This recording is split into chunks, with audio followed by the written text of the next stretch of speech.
welcome to the Sidebar Cantina, the podcast where we talk about Star Wars, pop culture, much needed rain showers, or whatever the fuck we feel like talking about. You ain't lying. God damn. I'm Mr. Jason Roscom. With me here each and every single week, the Bob to my Joker, Dave Martin. Hello, Dave. I don't want to be Bob. Bob Gunn. Yeah, that's not a good look. That is not how I want things to end. Okay, fair enough. Unless it's the bang gun he uses at the end. Yeah. Like that's. Well, we'll get there. Yeah, we'll get there. Yeah, because we got to talk about the physics of the long-barreled gun. Yeah, right. And how that's enough to take down a plane. But I digress. So yeah, how you doing, Dave? I'm good. As I dick around with my fucking microphone. Yeah, you couldn't have done that for the hour and a half that you were here before the show. I was. Oh, okay. And I'll keep dicking with it the entire fucking time that we're recording because that's my thing. It's what I do. Fair enough. Speaking of which, what are we talking about today? We're talking about the ultimate Batman movie. Oh, is that a fact? Called Batman. Yes. Circa 1989, Michael Keaton, Batman. That's right. And we're talking about it because on Saturday we're going to go see The Flash. Correct. And Michael Keaton reprising his role as Batman. Yes, much anticipated. Yes. A lot of hype surrounding that. That's the only reason I'm going to see this is because Michael Keaton as Batman. Yeah. So playing him again for the first time and fuck. When did Batman Returns come out? Oh, the fuck if I know. 92? 92. Yeah, I want to say 92. So yeah, fucking 31 years. It's been a long time for Mr. Mom to be fucking doing shit. But we'll get to that. We've got tons of other business as usual to get to. Do we really? Well, I mean, yeah, we have a flow. We have things that we do in a certain order every week on the show. Yeah, do we? Are you not ready to do said flow? Is that why we're stalling? What are you talking about? Are we doing this? We gonna do that? I don't know what you're talking about. But should we talk about Patreon? Oh, yes. You should talk about Patreon. All right. Now that you're ready. Yeah. See, we could have just like No. You just had to call me out, didn't you? Yes, absolutely. I get called out all the time, so that's fair. We'd like to give a huge shout out to all of our current patrons: Carly Vickers, Catherine Rennick, Dragon Buddy, David Schmuck, Frederick Martin, Steve Long, Shotgun Mark, Chantal from Pop My Culture, Nicholas Schaefer, Wally Frogmore, Janine Vickers, my wonderful mother-in-law Patricia Goodstein, Nick from Sweet Studios, Scott and Kim from the Use and Abuse podcast, Frank Kalevich, Kristen Roscom, Don Solsky, Lord Helmet Fire, Ivo G, and our latest patrons, The Orange and Fett Show. woohoo! If you'd like to become a supporter, you can find us at patreon.com/the Sidebar Cantina. Thank you again to all of our listeners and supporters. You are the reason why we do this. Huh. Back to you, Dave. Why does this not... I'm not happy with that. Hang on a second. What is this? So, before we move on from our Patreon, there it is. I'm going to spin a little yarn here. All right.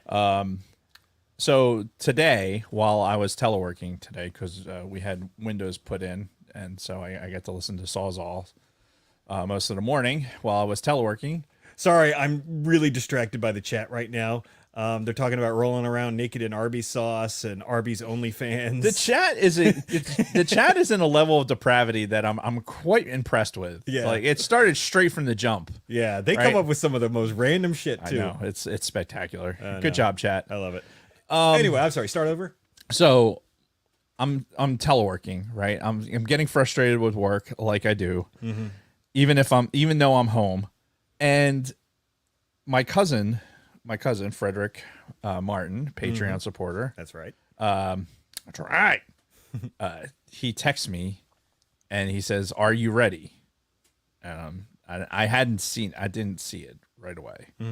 So I look at my phone. I see, "Are you ready?" And this is what he sends. Ooh, that's an original ATST. It is. Is it not? It is an original ATST. Very nice. So that's the first thing he sends. I'm like, whoa, right? And then the next picture comes in. All right. If this will advance for me. Nope, not that one. This one. Oh my God, that's the Magnum PI car, right? No, it's Nope. the car from Mask. It's one of the Mask Oh, cars. Yes, yes. I don't know why I went Magnum PI. Yeah, well, I mean, Magnum PI was a Ferrari. This is a knockoff Camaro, but it had the cool fucking DeLorean doors. Yeah. Mask. Oh, wait, no, I'm mixing two things. Yeah, it's the Mask car. So I'm like caught up. I'm like, holy shit, it's the fucking Mask car. And then next thing I know, it's like, oh, what? I recognize that guy. Let me think of where I'm thinking that guy is, right? And I'm processing that. And then next thing I see is this. Like, oh my God. He had the Transformers boombox. Yes, he did. Yeah, and like, just take a moment for those of us to reminisce for our toys from the 80s and just the level of detail that's on. I forget the name of this Transformer, but Yeah. right in the fucking cod piece, you have the where you would rub. You'd have to put your finger right. to make the hyper Yeah, color. it was blacked out, and you had to like warm it up to. Right. Then you'd see if he was an Autobot or a Decepticon. Right. Put your finger right on his fucking right on his dick hole to fucking see, like, oh, rub it a little bit. Oh, so what that tells me is this must have been a female Transformer. Had to have been.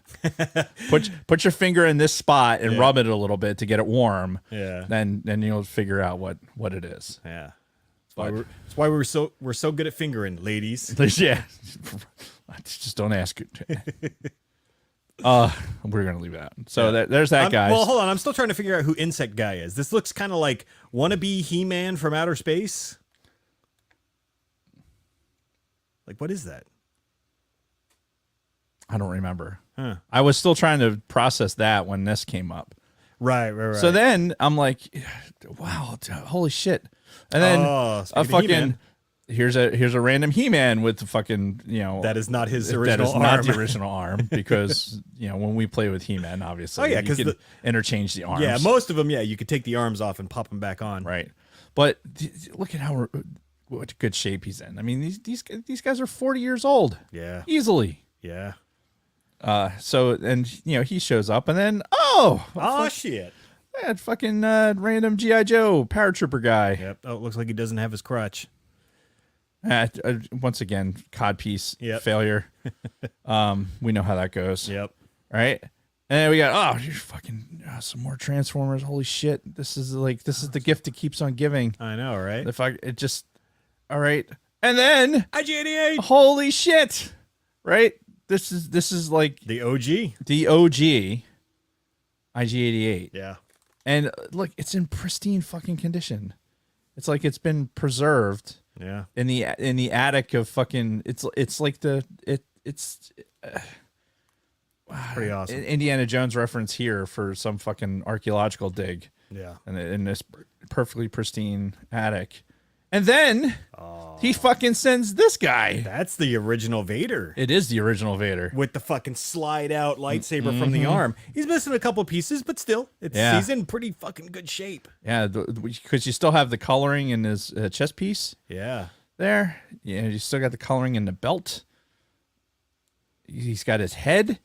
But yeah, that's like the 1977 fucking Vader. Yeah. Yeah. He's just like holy shit. That's cool as shit, man. We got another He-Man. Another He-Man, yep. Yep, they just kept on coming. Oh my god. I don't think he's in the chat or else he'd be commenting. Yeah. And then we got another Transformer. Uh-huh. It's a motorcycle guy. Oh, I can see an X-Wing underneath there. Oh, well, we'll get to the X-Wing. Oh my god, I actually recognize that. That's a suit that the one of your figures would go in, and then the thing would. Yeah, it was for a G.I. Joe suit. Yeah. I remember that. And then Royal Guard. with the fucking the only thing he's missing is a staff of Ra. Yeah. Hey, Crayola. But yeah, fucking with the fucking tunic on, that's I'm like, oh my fucking god, right? Yeah. And then he sends me this fucking thing, and I didn't even remember that he had a fucking B-wing. Yeah. Is this from the 80s? Yeah. Did they make a B-wing back then? Yeah. Fuck, I have no memory of that. Yeah, it was a limited release. I would imagine so. Holy shit. Yeah. I forgot that that he had this, honestly. Right? And back to a Transformer. Oh yeah, yeah. Then another one. Yeah. and then another. Wow. So many good Transformers. Uh-huh. Oh, the remnants of an X-Wing, or is that Vader's? No, it's a. I think it is Vader's tie. I think it's a tie advanced. Yeah. Oh yeah, you can see the curved wings on the floor underneath. Yeah. But oh my god, whenever I see even just seeing the cockpit window. Mm-hmm. And sorry for those audio listeners. You're going to have to look at the YouTube thing because like it just you're missing all the pictures. But sorry, pictures worth 114 words. Mm-hmm. So yeah, I obviously was hung up on this for a good long minute. Yeah. And then he throws this one fucking out there. The X-Wing, the original one that R2 would not come out of. It was just like the top. Yeah, you just push the button. Yep. You pushed them down, and it had the button on the back, right? Yeah. I'm pretty sure they had an X-Wing that came later where the astromechs could go in and out, but I remember this first iteration. Yeah, because it was smaller, and it's like it's like Red 3. Yeah. And we got it. It's an Autobot. Oh, that's funny. Wait a minute, that wasn't an actual Transformer? No, thing, no, it wasn't. They just took the sticker and put it on? Yeah, it's just a sticker. Okay. And then Jawa. Yeah. And then fucking look at the hands. So they made the Jawa, right? So the Jawa's got like full-size legs, full-size arms, full-size hands, tiny torso. Yeah. Like, how do we make him small? I mean, these were the early days of action figures. I know, man. They were still trying to find their way, but yeah, it's fucking. But look how good a shape this is in. I mean, it's great. probably some dust on them, but yeah. Holy shit! If that was like in the middle of my day, just kind of like he hit the fucking mother load of in his attic because he's cleaning out his attic in his old house. I would assume he's got more. If he kept most of his toys from childhood, then he's probably got a lot more. Jason, you have no idea. Like in fact is I'm going over there. I'm celebrating Juneteenth over there to reminisce over some toys. Oh, okay. I don't have that day off before the show. That's where I'm going to enjoy it. Nice. Get my hot little hands on some of these toys. Yeah. But yeah, so I just wanted to. I wanted to share fucking one of our patrons. I wanted to share some of his treasure with everyone else. So that was a fun little treat. Yeah. And if you are one of our patrons, and you have something like that, maybe we could share that for you too. Yeah, send it along. We'll bring it up on the show. Yeah, that's one of the a little bonus for being a patron. Yeah, and having my phone number. Right. But you can message me on Facebook too, I guess. Or Luna Girl. She kind of handles a lot of our business. Yeah, also, yes. Either way. There is a way. Yes. This is the way. This is the way. All right. Is that all for that? Yeah, I guess I should like slide right into the Red 5 / sidebar headline stuff. Yeah, we did kind of skip that. So, just a reminder, mark your calendars for the Sidebar family celebration. Yeah, it's happening now because bitches. We've already bought party favors and things of that nature. Like, oh yeah, we have the space rented. All right, we have it's happening. Yeah. So even if it's just me and Dave, it's happening. Be there or be square. It's going to be held on Saturday, August 19th. Probably festivities start about noon, but this is going to be a very informal thing. It's not going to be like a Comic-Con where the doors unlock and open. Right. People standing outside waiting to come in. Like, well, and it's not how this is going to go. Now, if there's thousands of people outside for some reason, I'm going to run and hide because fuck that. Yeah, somehow I doubt we're going to have to worry about that. Yeah, I agree. But if you're coming into town to hang out for the day, God, can't wait to fucking see it and hang out. It's going to be a great time. We're going to live stream some Sabak, and I have some ideas for some other games. I got like a full, the shuffleboard, like the indoor shuffleboard. Yeah.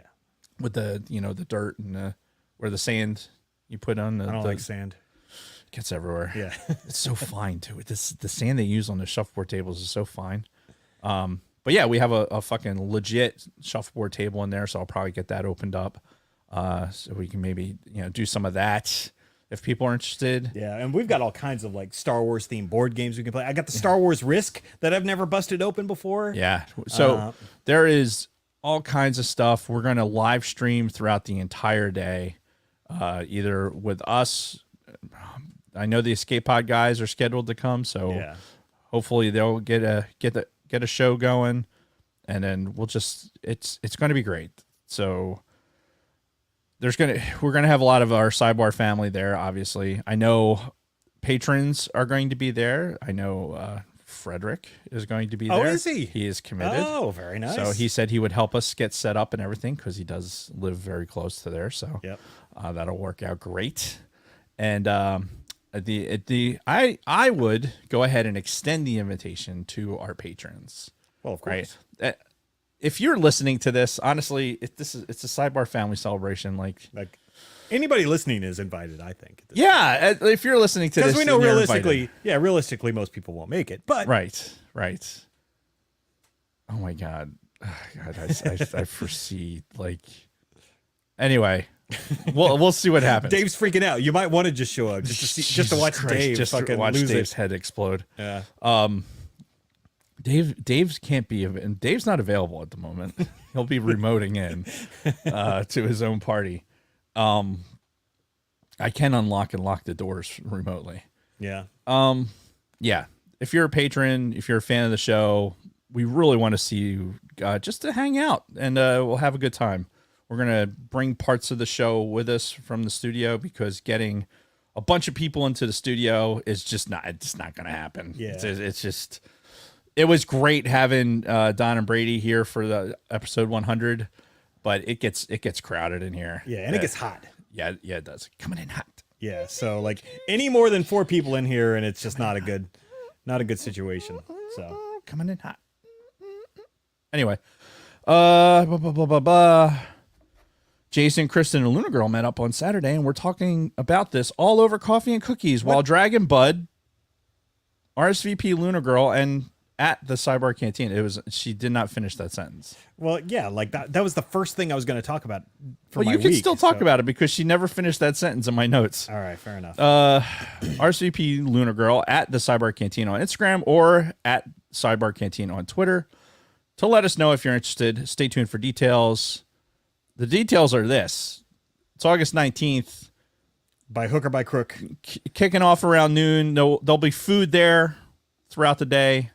So, food and non-alcoholic beverages. BYOB? I'm not putting... It'll be non-alcoholic beverages. If we're going to have anything like that, then we'll talk about that offline. Oh, because... We'll talk about that offline. Gotcha. But for now, I'll provide... Oh, now the notes are updating live as I speak. Cookies while Dragon Buddy spied on them. That was the finish of the sentence. Yes, because Dragon Buddy is the spy. RSVP and Lunar Girl. Yes, do it. Do that. But yeah, August 19th. We'll keep plugging it, and it's going to be a lot of fun, and it'll be here before you know it. Yeah. So yes, that's it for now. We'll talk more about that stuff, or somebody will at the end of the show. All right. So we ready to get into our weeks? Yeah, absolutely. All right. Well, the first thing I had was we met up with Luna Girl Dragon Buddy. Word. Yeah. No. Yeah. Kelly and Chris were in the area dropping their daughter off somewhere. So they're like, hey, we're going to be close. So Kristen and I met them at a little like coffee shop, bakery kind of place. Just had a quick cup of coffee. But one of the cool things was there was a toy store, like a vintage toy store, much like the Play With This Toys and Collectibles in this little town, whose name I have completely forgotten, but I'm sure somebody will remind me in the chat. And obviously we went in, and obviously they had. Is it right next to the company that's doing the other thing for you? Is there in the email right next to that company that's doing? You forgot already. Never mind. Yeah, I got nothing. But yeah, no, it was great. It was good hanging out with them and talking for a little bit. This was Kristen's first time meeting them in person. And, you know, me and Chris were talking a lot about, you know, sort of an agenda for the streaming during the get together in August. So, you know, thinking of like some controversial topics we can bring up and then do like a round table. Like, you know, well, I really want to have just for everyone who's there, like all the content creators that are there, especially. I want to do a Star Wars roundtable. Yeah, and have we could have a couple of hot button things like we could have a Kathleen Kennedy, you know, like toss that in the middle and see where that goes. All right, here's 10 minutes on Kathleen Kennedy or the Last Jedi's easy fodder. Right. Yeah, but I definitely want to do something like that because I think that would be, honestly, I think it'd be good content. Yeah, for sure. So, but yeah, we had fun, and then so there was this store right next to the place that sold all kinds of vintage Star Wars stuff, but they also sold Black Series figures. Black Series. Yeah. So, Dragon Buddy bought something over there. So he bought the ATS or the AT-AT driver. Okay. Yeah, the stormtrooper that basically looks exactly like the TIE pilot, except he's in white. Right. Yeah, so he bought that Black Series figure while we were there, and I bought. That's a good looking figure. It is. Yeah, and God, the detail that they put into these fucking Black Series figures is just so good, especially with the troopers and the guys with the armor, the Mandalorians. It's just. Yeah, I know. I'll tell you. I've limited, I limit my scope to the TIE stuff, right? Yes. I love that ATS. I love that AT-AT driver. Yeah. I really do. And I want it. However, I can't do it because I still currently have the Mandalorian. Wow. Just throw it anywhere. Hold on. Oh, fucker. God, your barrel control is not very good. Give me that. Jesus Christ. You're the worst. Anyway, sorry. What were we talking about? No, I have the Chrome Mando. Yeah, when that came out, I still have that guy floating around, and the George Lucas Stormtrooper one.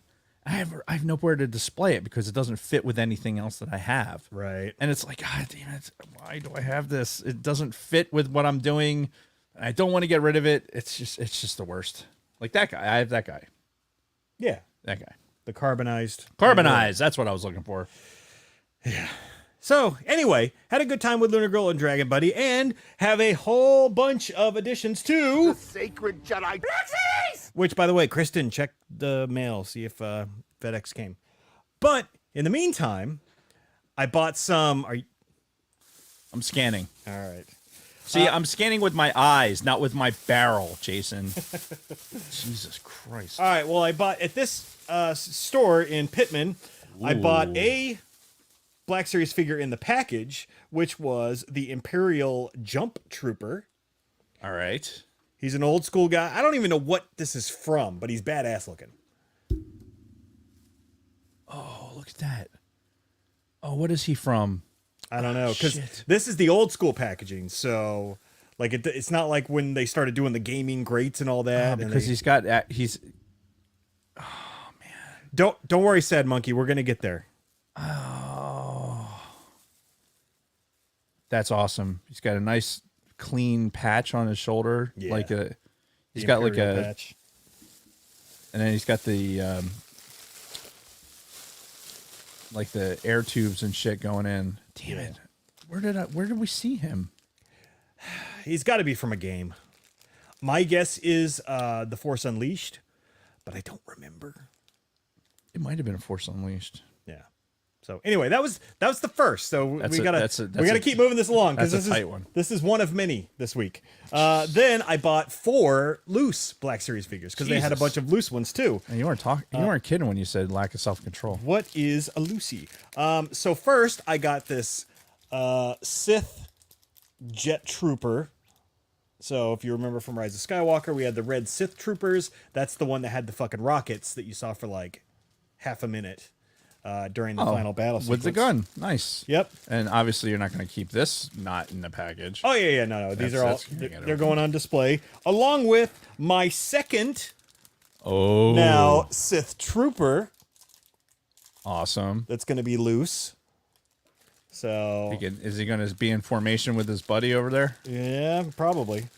And then to go along with the all red theme and the sequel trilogy theme, I got 2 of the Praetorian Guards.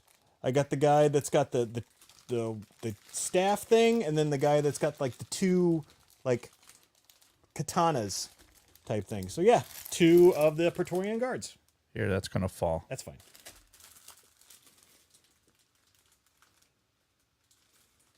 It's funny for something that's just red can have detail on it like I that. know, you right? Yeah, like, and as ineffective as the Praetorian Guards were in their movie, they still look badass. And I love their weapons. I love their like vibro swords and knives and all that. Ah, yeah. Despite the terribly choreographed fight scene in that movie. Oh, but we're not done. But wait, there's more? Yeah. So I saw this one online. I'm buying like I'm going on eBay and I'm looking at stuff that has low buy it nows, because every once in a while you'll get somebody list something pretty low on eBay and you'll get a deal. And I buy this one and I'm just like, fuck. I think I had that one already, because I'm looking over at. Well, actually, let me just do this. I'm just gonna get up real quick.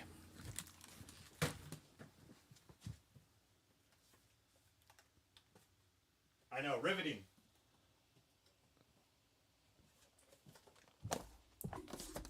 It's all right. Now that I actually am doing the editing, like I'm actually letting truncated silence take care of some of the shit. Yeah. So it's great for you now. So I already had this. Let's see, this incinerator trooper in the classic stormtrooper style incinerator with the red on him, right? Right. And I already had this Imperial clone shock trooper. Okay. So he's a clone, but he's a shock trooper. Still got the red highlights. And then when this one came in, because I couldn't remember exactly what I got, this is an Imperial shock trooper. So not the same as the other 2 that I already had. So I thought I had accidentally bought a duplicate, whereas I actually did not. So now I have a clone shock trooper and a stormtrooper shock trooper. So you know what's really, I think the lesson learned from this particular purchase? It's just buy them all and just fuck it. Well, that also, but look at the fucking case that's in. Yeah, so it came with a like a protective case, because like how the Pops have a like a protective coating. Yeah. These Black Series figures apparently also have a extra case you can buy to put them in to keep preserving the figure. Which So, they didn't even mention that in the eBay auction either. yeah, that's a fucking nice bonus. Because I got this one for like $16, I think. Yeah. That was good. So I wonder when you gonna get those.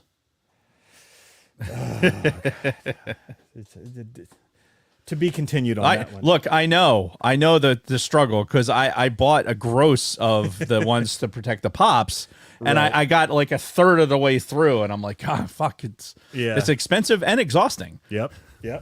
So, if you remember last week during our break, for you audio listeners, you probably didn't hear it at all, but during our break, the chat convinced me to buy a Black Series figure. So I Right. bought it live on the air during our break last week, and he came in. It is the Range Trooper from Solo. In his nice, fluffy, that's heavy, actually. That is heavy. Why is it so heavy? I don't know. What's in here? Buckles? Maybe. Yeah, I don't know why that's so much more. Well, yeah, like compared to this one, it's like I mean, he's wearing a lot of clothing. sure, but really, does that much plastic weigh that much? There again? Huh. Yeah, it's fucking weird. Oh well. Yeah, he's a beefy guy. But yeah, so I guess it's all the fur. yeah. So that was a lot of Black Series figures I got this week. That was a lot of Black Series figures. Yeah, I had planned to go on this big rant about the stupid article I saw today, but I guess I'll hold off since I took a lot of time with my Black Series figures. So that is all for me this week now. We're fine here. How are you? So probably I guess the most intriguing thing I did over the week was went and saw Beetlejuice the musical. I am so intrigued by that. I had no idea that was a thing. Right. But I fucking love Beetlejuice the movie. Right. So, and I went into it with low expectations because, well, quite frankly, because of Alanis Morissette. That oh yeah, the bad experience you had with that. Yeah. Oh, excuse me. Hang on. Ugh, excuse me. Yeah. Oh fuck. I think I inhaled that fly. Oh, good. At least he's out of here. Protein. Yeah. So the Alanis Morissette musical kind of was like, all right, I'm gonna have very low expectations. Yeah. But it had the Beetlejuice one had Beetlejuice had good reviews. Yeah. So Kathy and I, we went. It was a full up date night. We had dinner beforehand. We went and you told me about the dinner. Yeah, we went and had Death by Meat. Yeah. And it was fucking delicious and plentiful. And then walked it off to go up to the theater, and we upgraded our seats, and so I didn't have to go up all the goddamn stairs because fuck stairs. I think there's some passive aggressiveness going on in the chat right now.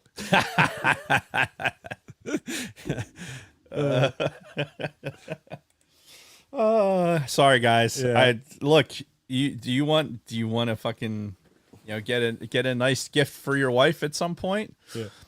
Take her to a musical. Most of these places have subscriptions, and it makes it really cheap to see a whole bunch of these things. So it gets like a date night on the schedule for several nights. Yeah. And you know what? Most of those times you don't even have to go. Like you can I'll go with you on these times, but you maybe want to go with one of your girlfriends or whatever to, the Tina Turner show because one of your girlfriends? I don't know. I mean, they might have whatever. All right. But anyway, Dave stopped. Anyway. So how was the show? I'm trying to help you out. Yeah. Got into the show, and the setup for the stage was really good. And the dude that looking at the program, I was kind of like, I don't recognize any person except for one guy that was in the Music Man. And, we went and saw the Music Man back in January on Broadway. And again, sorry guys. And the person playing Lydia was right out of high school. Oh, damn. Like this was her first professional performance. No shit. Right out of high school. How'd she do? Fucking phenomenal. All Like right. she was really, really good. Good for like her. and the dude that played Beetlejuice was fucking hilarious. Yeah? Dude, it was really good. It was a good show. What I will say is that the ending was meh, but it wasn't the movie on stage. Okay. It was the movie-ish. Okay. Like it And had that's fine. elements of the movie. Sure. But it wasn't like a beat for the movie because obviously couldn't do that because it's a musical. So there's song and dance routines and shit like that. Yeah. But the dude who played Beetlejuice was fucking, if he's not a comedian, like, cause he worked the crowd like a comedian would. Right. Like breaking the fourth wall with the crowd on a lot of it. And it's just really, really good. So he made the show. Okay. Like 100%. He fucking, and he should have, right? Because his name's on the fucking marquee, right? But it was great. It was really good, and I recommend it. If it's in your town, I would say go see it because the guy who played Beetlejuice was great. It was well written, and yeah, just like I said, the ending was okay, whatever. But yeah, it was a good time. So real quick sidebar. Speaking of Tim Burton and Beetlejuice and all that. Yeah. What do you think about the whole Beetlejuice sequel that's being produced? I won't see it. No? No. Really? Dude, it goes right in line with a lot of the other sequels I will never see because I don't need my shit ruined. Okay.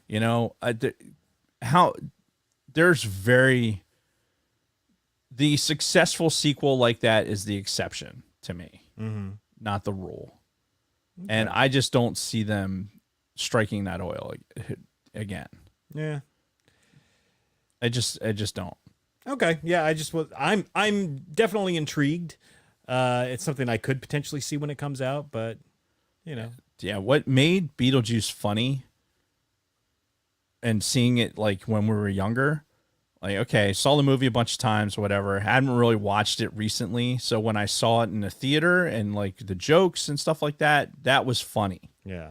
Seeing it again, it's going to be retelling the same thing. I just saw it. I don't need to see it again. Okay. You know what I mean? Like I'm not emotionally invested in what Beetlejuice has been doing for the past fucking 30 years, right? I don't really give a shit. Yeah. Right? It's like I don't have this investment in it. Like you're watching it because it's funny. Yeah. And I've already laughed at it. You're going to tell the same jokes again. Meh, I'm over it. I'm not going to see it.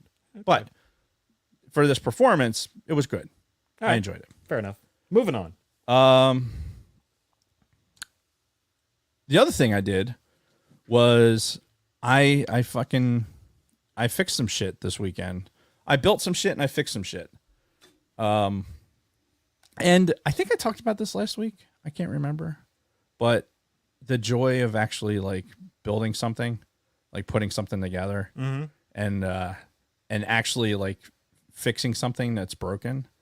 Like, so I built this, I did a bunch of random shit, right? Cause I wasn't feeling great all weekend. So like, I didn't have a lot of energy. So, and when I had energy, I just kind of like, I put it to use kind of right away. Sure. So one point I built this, this adapter for my table saw to make it into like a woodworking bench, like with pegs and stuff like that. So to be able to like lean stuff. Cause I actually did some freehand routing to make a sign. So, and it came out good. I did it on an old piece of cedar and used some raw linseed oil to seal it up. And it actually came out really good. So I was pleased with that.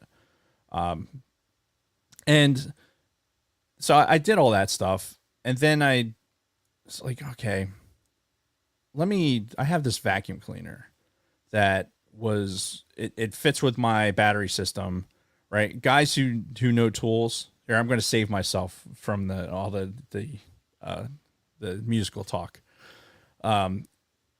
If you have tools that are like, you live basically in one universe in a battery, right? So you're either on a DeWalt battery system or you're on a Milwaukee battery system or a Makita. Like I'm on a rigid battery system. So like basically all the tools I buy are rigid. Okay. So I can use all the same batteries in all my stuff. So yeah, makes sense. The vacuum I have is like this rigid cordless vac. And at some point I vacuumed up a bunch of fucking dog hair without a filter on it. And it fucked up the motor. So all it did was make like this high pitched like it's high pitched fucking squealing noise, and I almost spit my water and no suction. And so I took it, I took it and I put it off to the side. I'm like, fuck, I will try and fix that later. And I went online and people were like, oh, it's a sealed unit. You're gonna have to like, cut the thing open to try and fucking fix it. I'm like, I don't feel like that's too much work. I don't want to do it. So I put it off. And so finally I got wild hair up my ass, and I was like, you know what? Fuck it. I'm just going to take it apart as far as I can and see what I can get done. And it was not fucking sealed. I don't know what the people online were talking about. Fuck the internet sometimes. God, people are idiots. But I got the whole thing apart and fucking was able to clean out the shit that was in there, get the motor fixed up, fucking tested it, fucking spun right up, put it all back together. Fucking works great. And it was one of those times I was just like, I turned around like, yes. And I did like the fist bump in the air. Yeah. Cause it fucking, it's that feeling of accomplishment, right? Yeah, man. I just it's like I fucking did something. Yeah. It is the one thing that one of the things I really miss about flying and then even being a maintainer. Yeah. Was like troubleshooting something and fucking finding the issue. And like, oh, here's the problem, and I fixed it.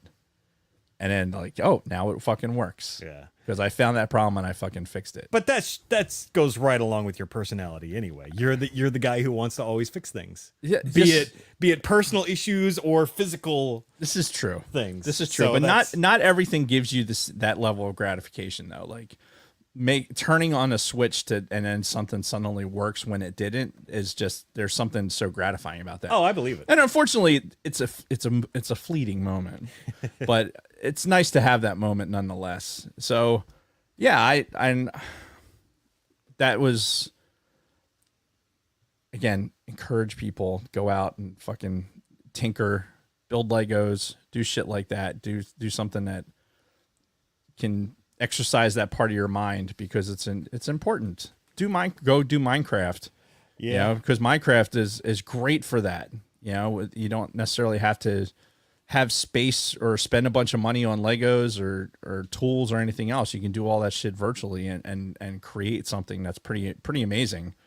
I just don't need, I'd love to do more Minecraft shit, because I went through phases where I'd be on it way too much, and then I'd fucking wean myself off of it, and because I'd get into like this serious like build where I just would like build out something when it was completely impractical and nobody else gave a shit about but me, right? Like a fucking 18th century fucking like the USS Constitution, like building it and then like building it out in the water so it looks like it floats, right? And like, oh god, and then having a shipwreck like underneath it, like, and oh dude, I worked on that.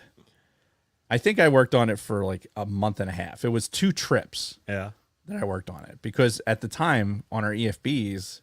We could still that's have right. We could put our own apps on there. Yeah, so I had Minecraft on the EFB. And Minecraft was something I never got into. Like I fiddled around with it one time for maybe an hour, and that was all I needed. Yeah, I'll tell you, it's something that my son Jeff had wanted to get on so badly, and he fucking was like, "Oh, it's this, it's awesome."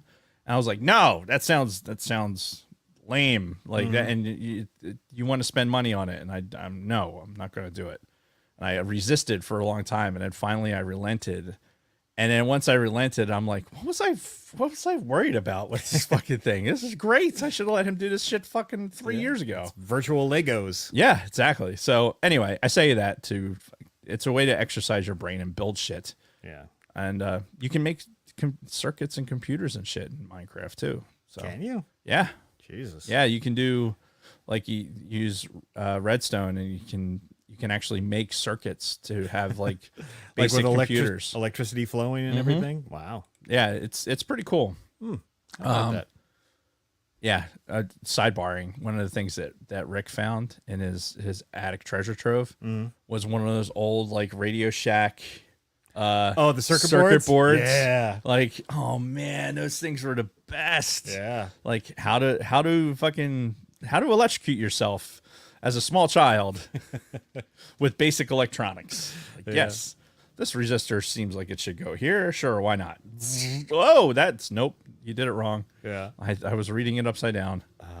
Oh yeah, that was That was yeah. Reading the resistor colors and Right. Oh my god. And not understanding that the diode had directions, like which direction it was supposed to go. Oh yeah. Yeah, no, direction in a diode was very important. Oh God, we're nerds. Yeah. Oh my God, the level of nerddom. Nerd alert. Anyway, I come in talking Minecraft while I'm playing Minecraft. all right. Very good. Anyway, what else? I'm done. Oh, I'm done. Dude, I could fucking rant for the entire show about such a bunch of bullshit, but I'm not going to. Yeah. Because we have Batman to talk about. That's right. I'm Batman. Yeah. So we ready to hop into it then? No, because I want to mention one more thing before we Okay. get into the topic, and I have it in the show notes, and I posted it on our in our Sidebar Cantina Facebook group, and I think I put it on our Discord channel too. If I didn't, I meant to. But I was working, and I got a pop up that's everyone knows I follow Adam Savage and his Tested channel, and he goes and he's friends with all these guys who do the pop making, or not pop, the prop store. Oh, yeah, like yeah. That do the auctions and shit like that. So the headline was Leia's throne room dress found, or whatever. Oh, Right. So like, what? Because it is well documented that the Dave's like all-time favorite Leia moment, better than I think the fucking Slave Leia. slave Leia, is throne room Leia, because she gets her tits all out and fucking just putting the medals on. Oh, it's the fucking best. It is I think the sexiest moment that she has is in this dress. So I saw that and I'm like, oh well, I'm gonna click on that right now. Yeah. And yeah, it's the fucking dress. It's legit. And apparently it was like in a garment bag somewhere forever, and No shit. it was going to be destroyed, and somebody had saved it, and they restored it, and now it's being auctioned. Dude, That's great. fucking amazing that this shit is out there. Yeah. And they only made one. They only shot the one scene with it. And with her fucking her ass in it. Yeah. And it's all, oh dude. Fucking. Anyway, Yeah. I'll put when I do the podcast, I'll put a link to the YouTube video on there, because it's short. It's like 8 minutes, because he's got at the prop store, they're auctioning off the throne room dress, fully restored, and it's the Harrison Ford's outfit from Blade Runner, or one of his outfits from Blade Runner, like an entire outfit. Yeah. God. I wonder how much like some of these props sell for. Oh, it's got to be. Because I would just love to just have one thing from one of the movies. I don't even care. It doesn't have to be like Leia's dress. Just like the glass the dude was drinking out of in the Mos Eisley Cantina or something. Well, that's the thing with a lot of the shit. They destroyed a lot of it. Yeah. They just fucking destroyed it. Like they talk for a second about it with this in this video, but after the movie, there's like, okay, all this shit just fucking thrown in the trash. Right, because nobody probably expected this to Yeah, be. I know. It's like, oh, we need this shit for a museum because it's going to be the best fucking movie ever made, ever. Right. No, nobody's thinking that shit. It's like, all right, throw it the fuck out. We're not going to need that again. Yeah. And so much of this stuff is so rare because of that. Yeah. And I'm with you, man. I would love to have just a fucking one shiny little nugget. Like just anything. I feel like it'd be easier to get a piece of the moon rock than it would be to get like a piece of a model from fucking Star Wars. Probably. Right? I just like, it just seems so fucking. Like the blaster from the bearded trooper on Endor or something. Just anything like that. Yeah. So much just priceless shit was destroyed. Yep. Oh, it's John Azier. Oh. I'm going to answer this live. Hang on a All second. right. Hi, John. You're live on the air. Oh, God. Hey, John. Jason says hi. Hi, Jason. Good. We're doing the show. Yeah. You can tune in on YouTube.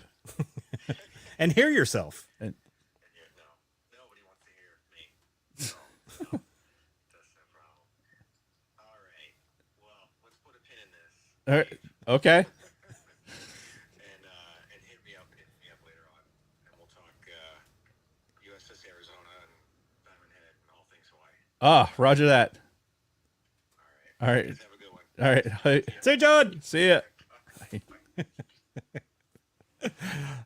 This has been the Dave gets a random phone call portion of the show. John gets a pass because A, he's on Hawaii time. True. Right. And B, he listens to the show via the podcast. He doesn't watch on YouTube. Okay, fair enough. Like, it's really hard for him to watch it live. Yeah. So he'll get a pass. Kristen's like, I love the Dave gets a phone call portion of the pod. Yeah, it's great. Good for at least one. Yeah. Anyway, so check out Adam Savage tested video if you want to see Leia's throne room dress. Yeah. And just imagine just the scene with Leia just looking perfect with the perfect music going in the background, the throne room music. It's just, oh God, I listen to that over and over again. Never get tired of it. As a sidebar, another sidebar. So, I'm thinking about that scene, right? Thinking about Leia and, like, oh yeah, she was very cute in that one, and then I'm like, well, wait a minute, she was fucking 19 in that. And as I'm getting older, I'm like, oh, fucking, I'm 46. should I be having these thoughts? Probably not. Legal. Yeah, I mean, technically, she was older than us at the time. Well, think about the age that we were when we were seeing her Yeah. in this position, right?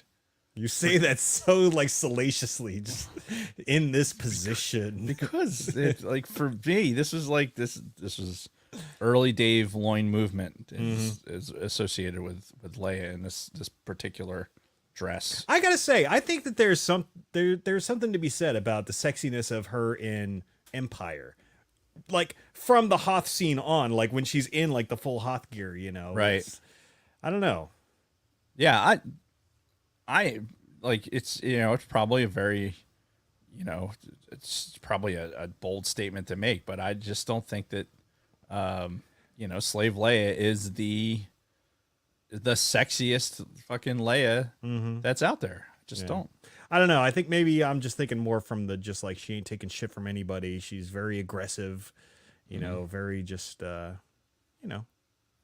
taking no shit from anybody. Anyway, She don't need no man's. yeah. So, all right, oh my God, she looks so young in this picture.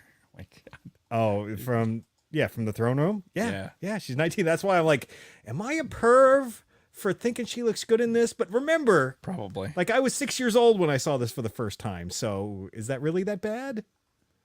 I don't care. But I start to question myself now as I'm getting older. Well, yeah, that's what we're supposed to do because Yeah. we're Now, if it was like some current 19-year-old singer that was out there that's like just starting to get into stardom and like, oh, she's so hot, that'd be like, yeah, okay. Yeah, no, that's back off there, old yeah. man. Like there's a difference between Star Wars and those fighting those urges. Yeah.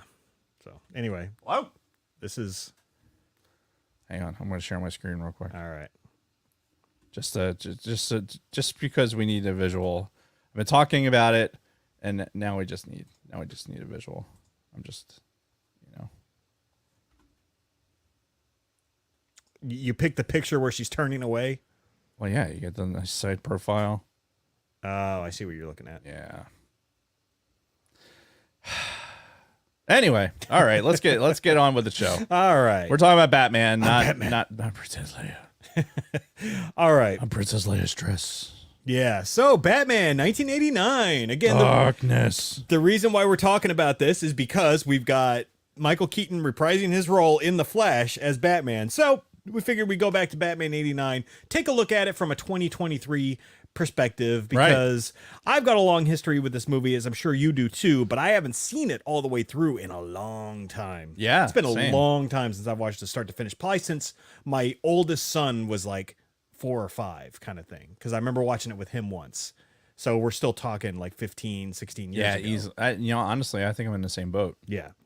So, real quick, came out. We're actually just about at the 34th anniversary, because it came out June 23rd of 1989. 89. So, as we always do when we talk about old stuff like this, we kind of go into our history a bit.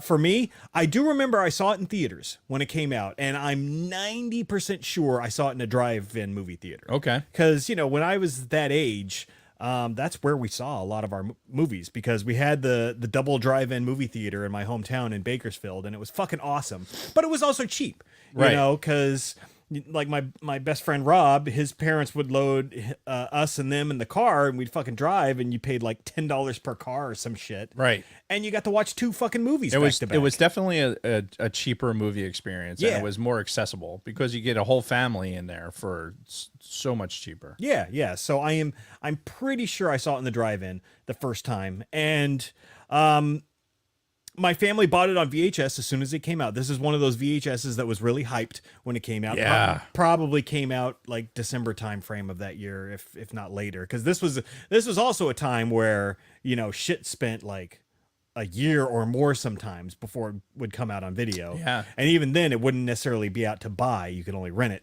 So we bought it as soon as it came out on VHS. And for anybody who didn't grow up in the 80s and 90s, when you had a VHS, like you watched it 100 fucking times, right? Because we didn't have much selection back then. It was expensive, right? Yeah. You didn't just arbitrarily you didn't have a $5 bin of fucking VHSs in Yeah. Walmart.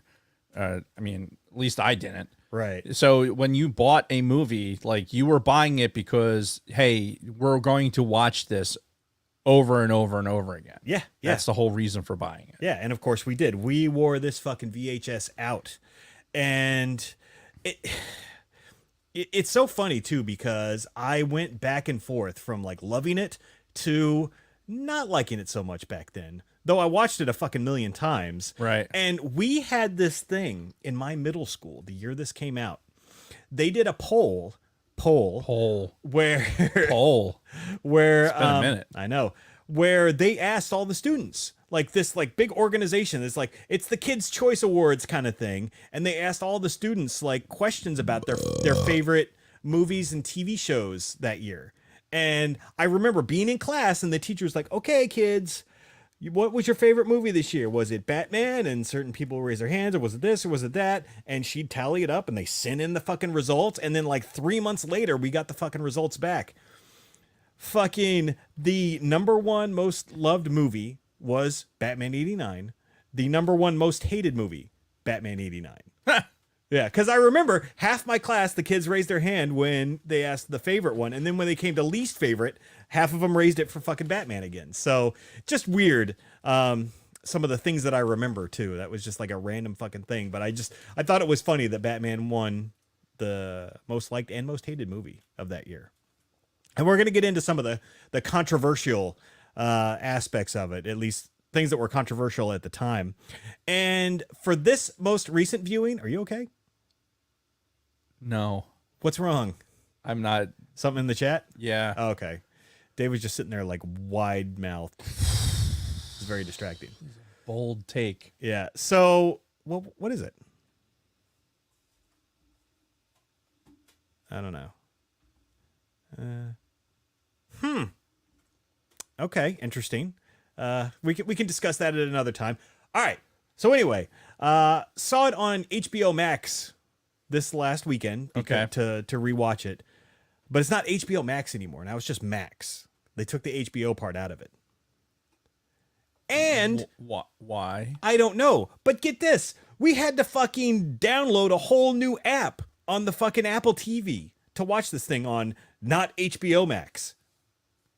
Like, we couldn't just fucking turn on the Max and it would do like an update and like, oh, now we took the HBO apart. No, you had to fucking uninstall the old fucking app and reinstall the new one. There must have been some change of something. Yeah. Something big must have changed, and they were like, okay, we're a new developer or something. Yeah, I don't know. But it's Warner Brothers, like, overall streaming platform. I don't know why it had the HBO part on it, but, you know, when it first came out, it's when Game of Thrones was still out. So, obviously, Game of Thrones was known as being on HBO Max, blah, blah, blah.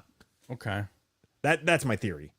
But it's Warner Brothers platform. You know, it's funny. I didn't even think to look on HBO Max.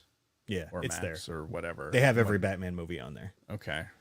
From the Nolans to the whole Batman 89 and the 3 sequels that followed. Interesting. They're all on there. So I wonder if, that's interesting, because we were getting HBO Max for free because of like AT&T. Mm-hmm. So I wonder if they changed to Max, if that affected that at all. Oh, it's a good question. I don't know. But Anyway. yeah, so I watched it on HBO Max. Watched this last Saturday night. Had some interesting takes from this most recent viewing. Okay. So how about you? And your I like, and my memory is a fucking sieve. What I can tell you is that my Uncle Bob, who I've talked about on the show before, he's a toy designer. the guy who met John Williams. Yes. Yeah. He had he was super into Batman. I don't know where I just tripped over something. He was super into Batman. Like loved to draw him. I mean, he's an amazing artist. Always has been. And when he was like, this is 89, and he would be like, if my parents went out and did something, like him and his now wife would babysit me and my sisters, like for if there was overnights or something like that. Sure. So as the Batman was coming out, it was like the hype was all there and everything. So I'm almost positive I saw it with him. But but if I didn't, I really don't remember the first time I saw it. But we definitely bought the VHS. Yeah. Like we had the VHS. Yeah, and it was great. It just had the fucking bat Batman symbol logo on on it, it. yeah. Yeah, just black case with the Batman logo Yep. on it. That's all it was. It was the perfect marketing. Yeah. And watched it hundreds of times. And this most recent viewing, and I was in the same boat with you. I hadn't watched it, and I couldn't tell you when the last time I had watched it. Mm-hmm. And I was searching for it on all the platforms, and I was getting ready to buy it on Apple just to have it, because this is one of those movies I enjoy it. I don't mind. I don't mind having a digital copy of it. Mm-hmm. And I'm pretty sure I have a DVD copy of it somewhere, but it would have required We me. did too, just buried in the garage Yeah, somewhere. I would have had to dig. I was searching for it, and I'm on Hulu, and Cartoon Network was actually showing it on Really? Sunday night. Yeah. Really? Yeah. Huh. So I watched it on Cartoon Network, and I picked it up it was right after it was basically right after Harvey Dent's speech, his speech where he first gets introduced by the mayor. Yeah. Like after he gets elected. Yeah, yeah. I picked it up from right there. Okay. And so it was like the perfect spot to pick it up. And it had commercials, but whatever. I was working on other stuff on the computer, and I had it going on my iPad. Okay. And it's like it fucking just worked out. So I didn't have funny. to pay any extra. I ended up still buying it on Apple. Because this morning when I was I needed a break from work for a second, I went back, and there was a couple of scenes that I wanted to watch again just for, I'm sure we're going to come up today. Yeah. And so I wanted to have it to be able to go back and look at it. So yeah, but I watched it on fucking Cartoon Network last That's night. awesome. It was fucking crazy. Yeah. Very cool. Anything else? No, Okay. no, I don't. So when the movie came out, it had a budget of $48 million, which was actually way over budget. Apparently the budget was supposed to be $30 million, and Tim Burton overshot that by 50%. Because one of the biggest things with this movie was like this Art Deco Gotham, Yeah. like the set pieces were like just these huge over the top things that were. I mean, I remember my Uncle Bob talking about it, like how detailed the set was going to be, and how it was like this surrealist, environment. And it was a neat way that they presented it in a lot of these shots too, because it was like a live action set on the bottom, and then you had like a matte painting on top with like all the tall buildings and the statues and all that Right. stuff. But it flowed really well, and it looked really good. Yeah. I mean, it was, from watching it this time, a lot of that, knowing what it is, right? It's not trying, there's no CG, you're not trying to create this element of realism, because it's just not what they were trying to do at that moment. This is like, they're creating a more, not a cartoon environment, but a real environment that is just a little bit overdone. Yeah. You know what I mean? Yeah, because that's the thing too, as I'm watching this, because my memories of this movie were, it's very dark, very gritty, Right. kind of like the Nolan Batman, kind of grounded in reality. Right. Nothing like the campy 60s stuff. But then watching it again, I'm like, no, this has got some like campiness and some. But you've got to figure, in like 1989, I think a lot of this stuff was like really just. It was dark too, and Yeah. as I was doing some research today, it actually got complaints from parents because it was too dark, and there was a lot of murder, and there was there was real death. I mean, Yeah. it was Batman was killing people. Oh yeah, no, he was straight up murder. Yes, like, I'm gonna shoot you in your collarbone with this fucking with the batsicle. Yeah. Zook, and I'm gonna have you swinging from the fucking rafters. Yeah, in front or- of Commissioner Gordon. Yeah, or he's gonna drop this dude from the bell tower just right down the middle. Oh, that looks or that looks awful. Or when I'm flying my Batwing and I've got my 2 fucking Gatling guns and my fucking 8 missiles, just blam blam, just fucking taking out all of the Joker's men. Yeah, and yet not hitting the Joker. Yeah, that was targeting computer.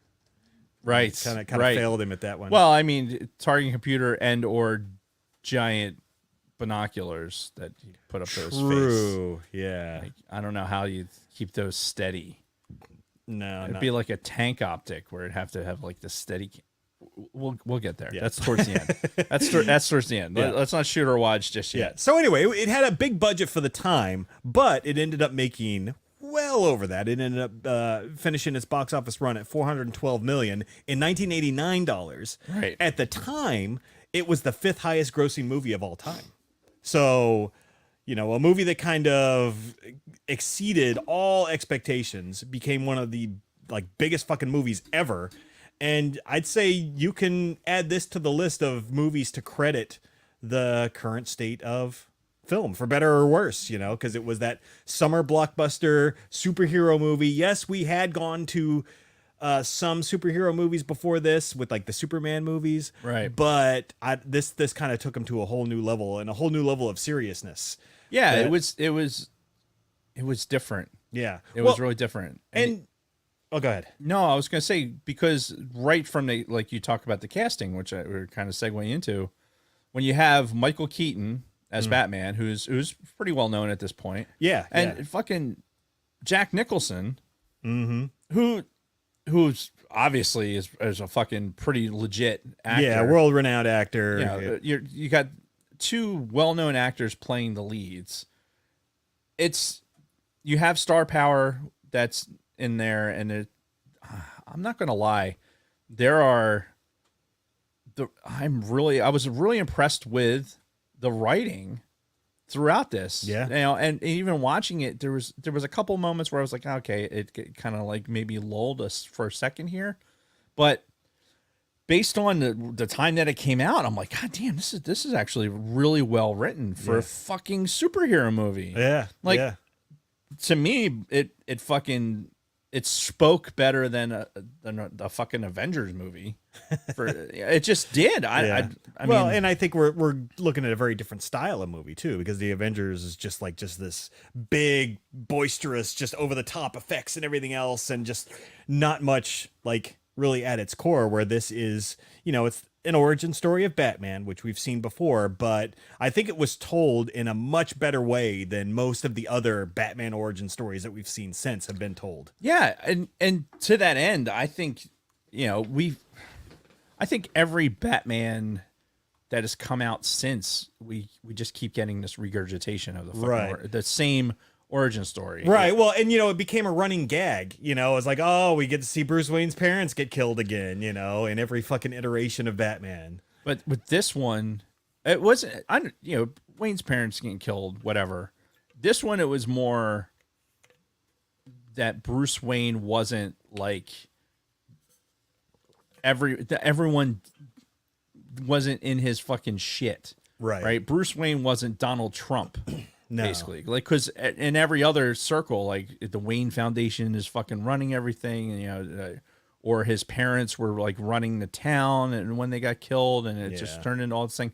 Like, there was too much involvement. Whereas with this movie, you had Wayne, who was in obscurity. Yeah, yeah, he was, like kind of a side character, barely spoken about. Right. And I think that was, I really enjoyed that. And I don't know if I enjoyed that more now because we have so much of like how Bruce Wayne is fucking, you know, we get so much of fucking Bruce Wayne Yeah. that, you know, maybe it lessens Batman a little bit, but Maybe. I liked the idea of like, all right, the Waynes don't have to be the fucking, you know, the Trumps or the fucking Rockefellers or Right. whatever. They could have just been rich people. Yeah. Now They got fucking robbed. they do start pushing that button with the sequels, but we're just talking about Batman 89 for now. We're talking about this movie. Now, also, so when I saw this back in 89, I didn't know much about the Batman comic at all. Like, my exposure to Batman was mostly like the fucking stupid 60s show that I hated, but I just knew of him. I knew who Batman was. I knew who Robin was, but I didn't know anything about his origin. So the way that they wrote this, where they like made his background kind of a mystery that Vicky Vale has to eventually like figure out. Right. Like, if you're an audience member, which I was at the time, who didn't know about the origin story. You're finding it out at the same time. It's like, oh, so that's why he did this, Right. So it was just, I think it was well done where they wove that story in as like a major plot point that eventually got Yeah, and when like, I was discovered later on. when I was 14, 15 years old in 89. Yeah. Is that right? Well, Math. I would have been 12. That's not right. Yeah, I'd have been 12, almost 13 in June of 89.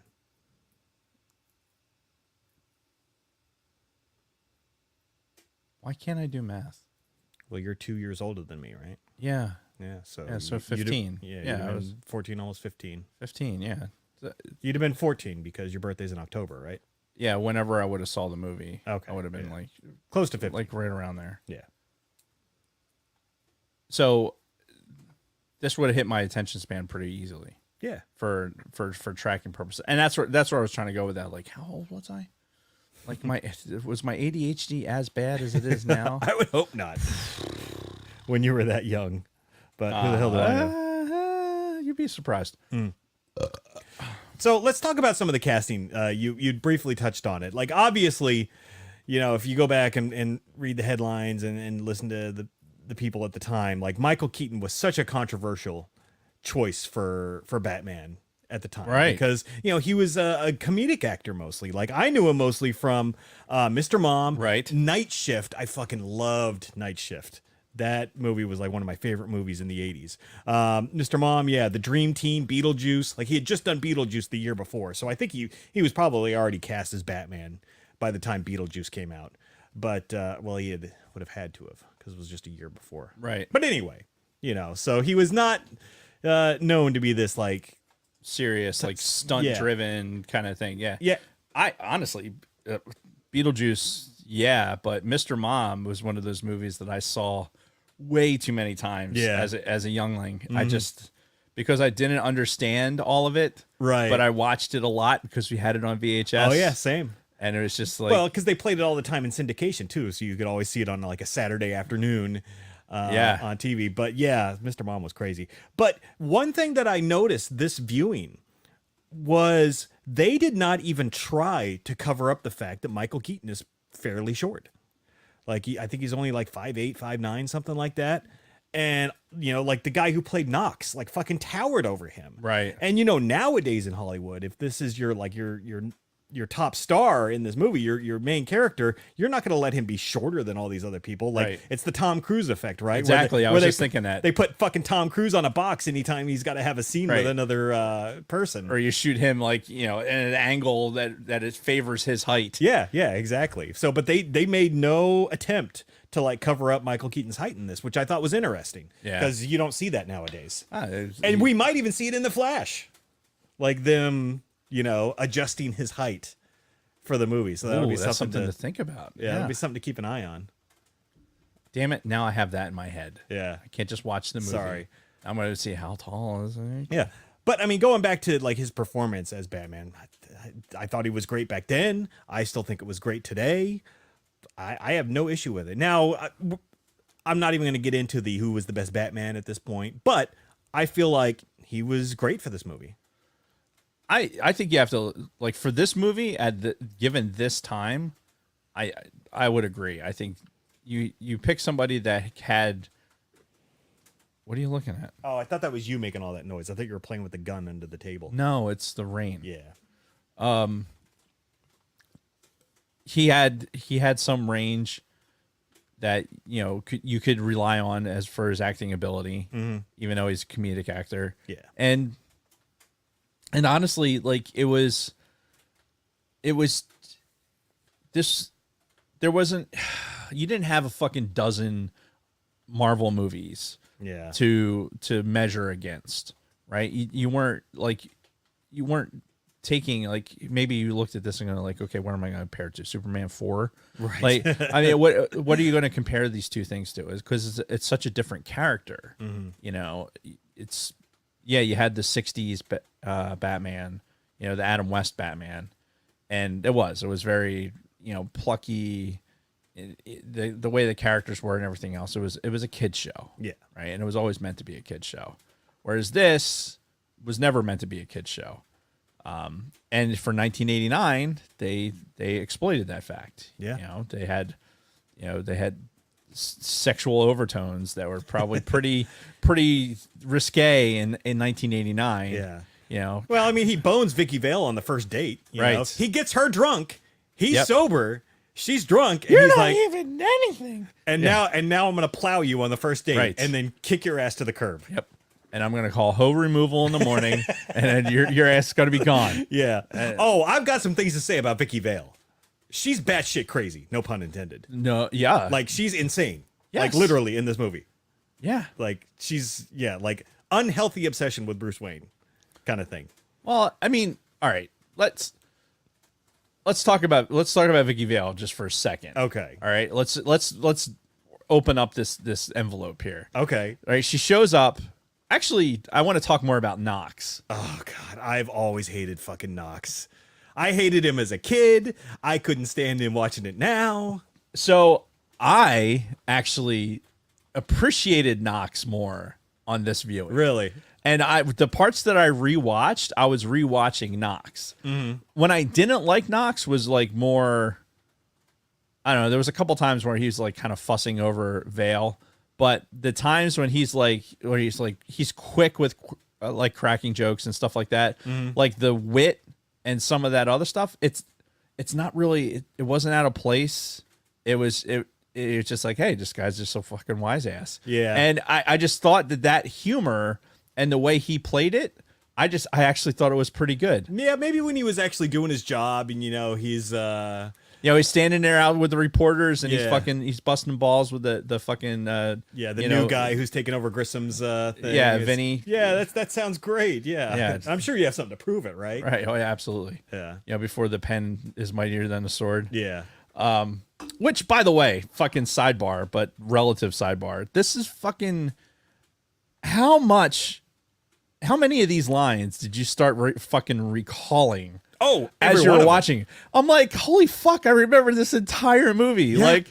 All the shit that Jack is saying, like all the little fucking the quips. I'm like, holy fuck! I still say shit like that. I say that shit from this movie, and I forgot that's where that shit was from. And it blew my mind that it came back so fucking quickly. Yeah, and it was like, how many times did I watch that fucking VHS? Oh man? yeah, holy shit! We saw it a lot. I can tell you that much. But yeah, no, like as I'm rewatching it this time, I'm like, oh yeah, it's all coming back. Yeah, like Celine Dion. It's all coming back. Oh, it's all coming back to me now. I thought you were referring to something else. No, like Transformer, rubbing a Transformer spot. It's coming back. No, not like that. No. So anyway, can we talk about how batshit crazy Vicky Vale is? Yeah, let's talk about that. Okay. So she shows up, right? She shows up with Knox, and she's like obsessed with bats. I'm more talking about her relationship with Bruce Wayne, right? She shows up at fucking Bruce Wayne's charity event. Right. He fucking sneaks behind them and listens to their conversation. Right. And then is like, oh, I bought it in Japan, right? So this is where they meet. Right. Next scene you see Vicky Vale in, she's in the fucking newsroom and she's like, oh, I have a date with Bruce Wayne. Which, by the way, they completely showed that off camera. How her and Bruce, like, made that first date? No idea. Hey, like, I'll tell you how it went. Alfred, hey, call up that broad. Yeah, Mr. Wayne would appreciate the pleasure of your company. Yes. Mr. Wayne would like to put his D in your V. Yes. So they have this first date, right? They'd only met once before this. Right. They had the awkward moment in the long dining room with the long table. Then they have like some cute moments where Alfred's telling stories. She gets drunk. He fucking bones her while she's drunk. Sexual predator type stuff, right? Wakes up the next morning and she's like, oh, I got this great idea. We're going to go to the park and we're going to do this. And I'm going to show you some pictures of my apartment. He's like, whoa, slow the fuck down. Yeah. He's like, I got shit I got to do today, right? Hoe removal. Yeah. You had to call hoe removal. Right. So Alfred, takes out the trash and she's like, well, what the fuck? So she decides to stalk him now. Right. So she's fucking following him into the alley, stalking him. The whole shit happens with fucking Joker on the steps of the city hall there. Right. She runs up to him. He looks at her, is like, oh fuck, I've been caught. And he just leaves. Well, that's not what he was looking at. He was obviously in a state Well, because yeah, he like well, he just had the whole, realization that Jack Napier was still alive. right. But, it's still, like, she walks up to him, they look at each other and go their separate ways. Right. Right? Then she thinks he's invited her to the art museum, which come to find out, Joker invited her, right? So she has this thing, Batman comes to rescue her, blah, blah, blah, blah. The next scene they have together, this again, besides seeing him briefly in front of the steps on City Hall, the last time she saw him was the morning after he banged her in his thing. Right. Now he comes to her apartment to apologize. Joker shows up. He scoots out of there again. The next time those two are together is when she discovers everything and walks into the fucking Batcave. So between the time that fucking he boned her that night, she saw him for 1 second after she was stalking him in an alley. She then saw him for 5 minutes when he went to her apartment. Now she's in the fucking Batcave, right? So they've known each other for 2 days. And it's already been a tumultuous relationship. And she's talking to him in the Batcave, and she's like, just promise me we're going to try to love each other. And I'm like, whoa, slow your roll, bitch. I just met you. What are you talking about loving each other? Right. So fucking psycho. Yeah. Absolute psycho. Yeah. You know who else was psycho like this? Lois Lane. Was she? Yes. Oh, okay. Go back and watch the first Superman. The original Superman? The original Superman. Okay. Lois Lane was it was the same shit with Superman. Yeah. It just was. Like, I don't know, maybe it's a fucking thing with these dudes, these vigilante types. Yeah. But But this, watching it this time, this is the first time I noticed that she was like a stage 5 clinger, like, oh, wow, man, she's really, oh my God. she's really got it in for him. It was just going after what she wanted. Okay, if this was like a gold digger type situation, okay, I can see that. I mean, she just wanted her slice of the pie. Sure. Why not? But I mean, think she was still being a little too aggressive. I And mean, shocker, she's not in the sequel. Well, I mean, maybe Kim Basinger got a little big for her britches at that point, right? Yeah. Yeah, I mean, this was kind of like her real big introduction into stardom, and then she had such a weird, meteoric rise, and then just fucking, drastic fall. What was the last thing she did? Before, what has Kim Basinger been doing? Not much. I mean, she married Alec Baldwin, had a bunch of kids with him. Alec Baldwin. And I remember she got in trouble when she backed out of doing a movie. She got sued by the fucking studio for backing out of a movie, and then she had to go into bankruptcy and all kinds of stuff. And I feel like she was blackballed from Hollywood after that. Rough. Does she? Ugh. God, she looks like Steven Tyler. Oh God, that's not good. Sorry, that is a damning statement, but Yeah. I can't think of one more accurate. So anyway, that was one of my first bullet points in my notes was Vicky Vale is crazy. She went from 9.5 weeks to Batman to LA Confidential. So sexy, sexy, sexy. She was in Cool World. Oh, I remember Right. that. Yep. She was in Never Say Never Again. She must have been one of the Bond side chicks. Yeah. James Bond, Sean Connery, James Bond. Kim Basinger was a young Kim Basinger was in that. She was in a Sean Connery Bond? Yeah. Jesus. Dude, you were missing out. Yeah. Yeah, Joker Voice mentioned, her and Alec Baldwin got into some financial issues when they tried to buy a whole city in California. I remember hearing those stories back in the day. Oh, yeah, that's right. She was in A Natural. Yeah. So she was in some stuff. She was in a lot of shit. Yeah. So anyway. So that was my first bullet point. Anyway, you wrote the note in here. What did I write? Why did you write Apollo Creed as Harvey Dent? It's not Apollo Creed, it's Lando Calrissian as Harvey Dent. I don't know why I wrote that. Because apparently, well, never mind, I won't go there. No, so It's Billy D. it's Billy D. It's a dynamite taste. I don't know what I was thinking. Yeah. Oh, you know what it was? Because fucking Creed was. I had Apple TV up, or I had on the iPad, and there was a Creed 3 fucking commercial playing As I was writing this, and I immediately wrote that and then went to something else. Yeah. And never fact checked it. But yeah, no, So, Billy Billy D D. as Harvey Dent, bold choice.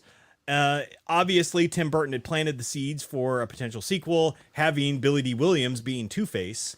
But instead, they decided to recast that with a white guy. Which, by the way, I fucking hated Tommy Lee Jones as Two-Face in Batman Forever. Like, I liked Batman Forever. I still do to this day. I fucking hated Tommy Lee Jones in that movie. I think the wrong guy. Yeah, I mean, I think Billy D. Williams would have been a decent choice. Keep him in there. Fuck it. But anyway, I'm sure there was. I'm sure there was reasons. Yeah. I'm sure Billy D wasn't really interested in So wearing scar makeup and shit like that. yeah, speaking of him and his character, and you had kind of started to touch on it. One of the other things that I found really interesting rewatching it this time was the political and the criminal stories going on, because that was shit that I didn't really care about as a kid. Jack Palance as the main crime lord, Right. Jack Napier as his number one guy, You're my number one. and them bringing in Harvey Dent as this new district attorney. They're gonna try to break up this fucking crime family, and there's some intrigue there. And I never really cared for that story growing up, but as I'm watching it this time, I'm like, oh, this is actually kind of cool, And then you've got the whole thing where Jack Napier's fucking Jack Palance's girlfriend. Right. What was Who's Jack? on the cover of Vogue? Yeah. What was Jack Palance's character name again? Fuck. Grissom. Carl Grissom. Yeah. Yeah. And I found that whole thing. And then you had fucking Porkins, who was the corrupt cop. Right. Eckhart. Who talks like this for dedicated? It's too many cigars. Yeah.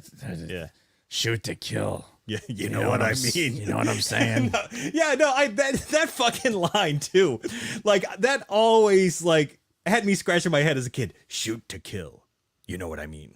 Like well, I thought I knew what you meant. What else does that mean? What else? Am I missing something? Right. That line Shoot to always floored me. Kill? Right. Yeah. So and rewinding to that particular moment real quick, what struck me watching this, circa 1989, and again, this is just weird things that you see. Mm-hmm. 6-shooters.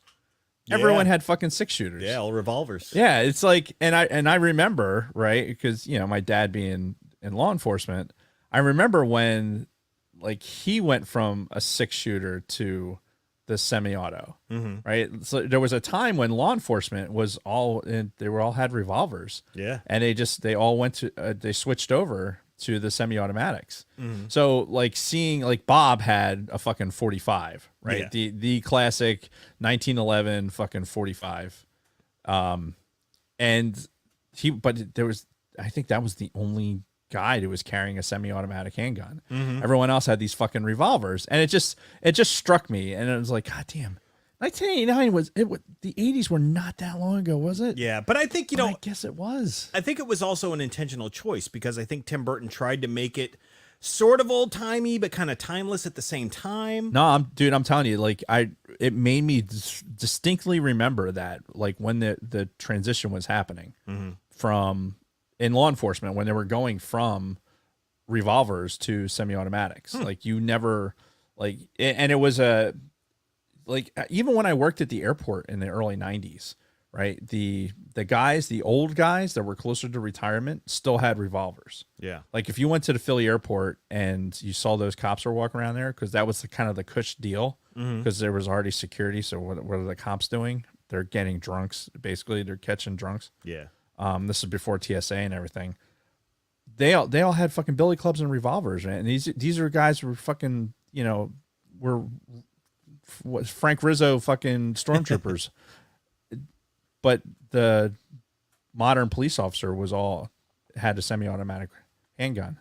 So it was a very distinct. I remember it because there was a time in the around the same time when they were trying to take away, from certain federal law enforcement agencies, they were trying to take away their weapons. And Hippies suck in every galaxy. Right?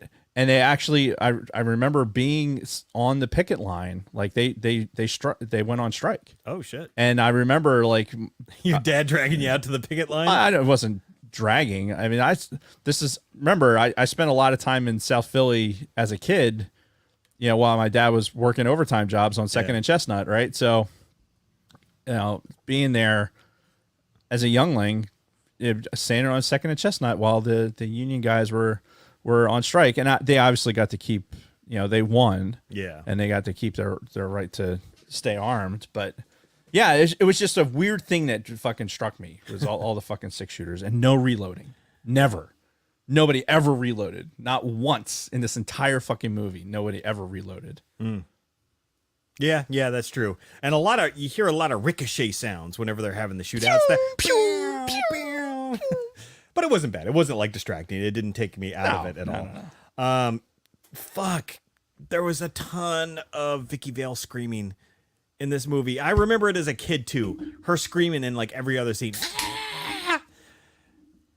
I hated that so much.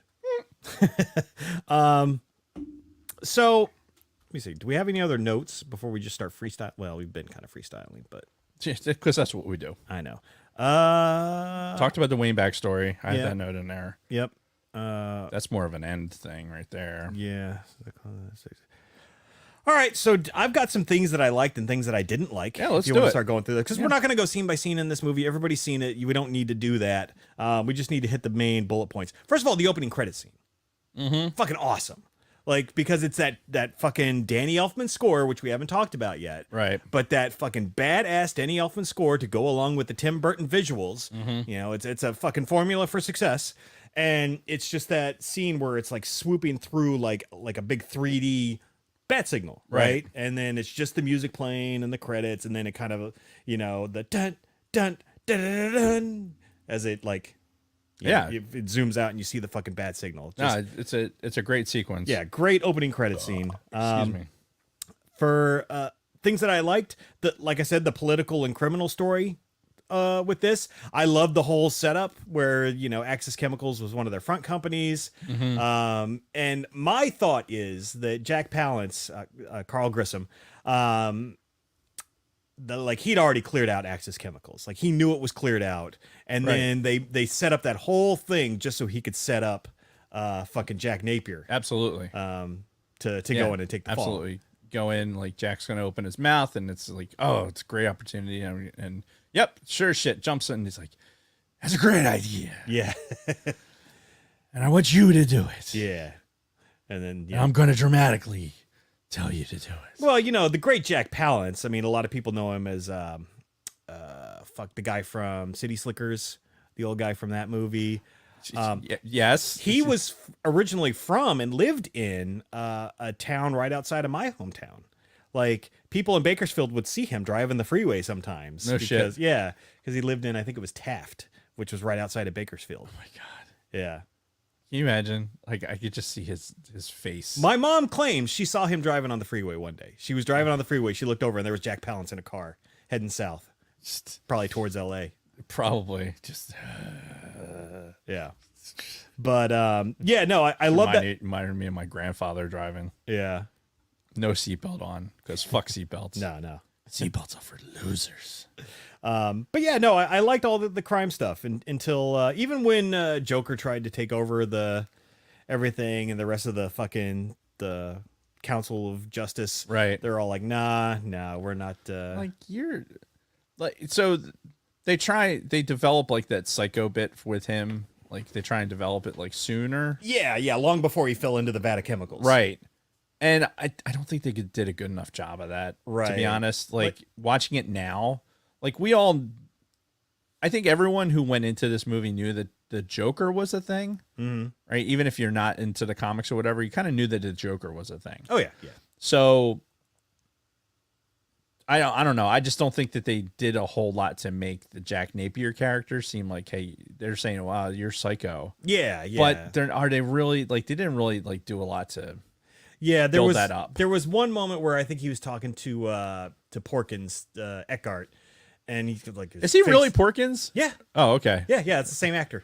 All right. His face like twitches a little bit as he's like mouthing off. But yeah, that was it. Like you never really saw any real psycho out of him, which is it would have been a plays nice with the deck of cards. It's I don't know if that's enough. Maybe in 1989, that's fucking certifiable. Yeah. I don't know. Which, by the way, sidebar. The first, I don't know, dozen times I watched this movie, his transformation didn't really click to me like how it actually happened. So for me, like I thought, first of all, when he fell into the vat of chemicals, that's how his face got like frozen into the smile. Right. Like it took me a long time to realize that when Batman deflected that fucking bullet, it went like through his face. And when the doctor sewed him up, that's how he had to like sew him back up. Right. Because the thing went through like the nerves in his fucking cheeks. Right. That's why the plastic surgeon had all the fucking the tools and all the other shit. Yeah. So, but like when I first saw this the first couple of times as a kid, I just thought it was the fucking chemicals like burned his fucking face into the smile. Like I didn't realize because they didn't make it that apparent what had happened with the fucking bullet going in one side of the face and out the other. I think that was deliberate. I think they wanted, like, it was fairly violent as it was. Yeah. So it was like, all right, we don't need to see the bullet penetrate. Yeah. Because they were still marketing this to kids, by the way. Yeah. Yeah. Yeah, I was one of those kids. I mean, I was 14, 15 years old. Yeah, they had all the fucking toys and hell yeah. Yeah. Dude, the fucking Hot Wheels car, this Batmobile was one of my favorite fucking cars. Oh yeah. And the planet. And let's talk about this fucking Batmobile. It's still fucking looks great to this day. It might be my preferred Batmobile out of everything. Yeah. Yeah. I mean, this Batmobile, like, so here's a funny story about this Batmobile, right? I had this thing where I'm like, why have the jet on it, right? Because I've always been an airplane kid, right? Mm-hmm. And even at 14, 15 years old, I was like, why the jet, right? It's not the flames aren't pouring out the back. You just get this like little bit of flame. It's kind of lame. Mm-hmm. Like why do you have this big turbine in the front? What is the point? And I actually like went into this as deep of a rabbit hole as you could in 1989 about like turbine driven engines so that, and to understand that you could have a turbine jet engine driven car and that is a realistic thing that you could have. Right. And that's what this engine would be. It's just a jet engine that's geared for driving. Yeah. And after I learned that, I was like, oh my God, this is the fucking, like, now you've it already kind of looks like an airplane. Yeah. Right. With the way the cockpit is. So then you we put a jet engine on it. And now I understand that it's practical. It's not just there to fucking look goofy. It's how you go 0 to 100 in like 2 seconds. Right. Which inside the Batmobile, like, how do you get somebody to really not look at your face? I'm going to turn on this map light. I'm going to turn on this map light right here. I always love that fucking scene too, right. Where she's like leaning in, and he's just like, all right, click, boom, just bright light right in her eyes. God damn. Yeah. This is before LEDs too, so that bitch must have been bright as shit. Yeah, I love that fucking scene. I don't know why he just didn't use some bat fucking spray and just sleep. Yeah, you would sleep now. Yeah. Do you think he fucking had sex with her after he knocked her out? When he gave her like all the formulas and everything for Joker's when he went in and got the film out. Yeah, when he got the film out, do you think he like at least like copped a feel while he was in there? I mean, he's already in her shirt. I mean, yeah, he's been there before, right? Like he already fucked her when she was drunk once. So yeah, I mean, let's it's a kids movie. So is Batman a rapist? That's the question. Do bats rape? That's the question. Well, bats in nature? I don't probably not. Yeah, let's see. All right. Let's I mean, do bats rape?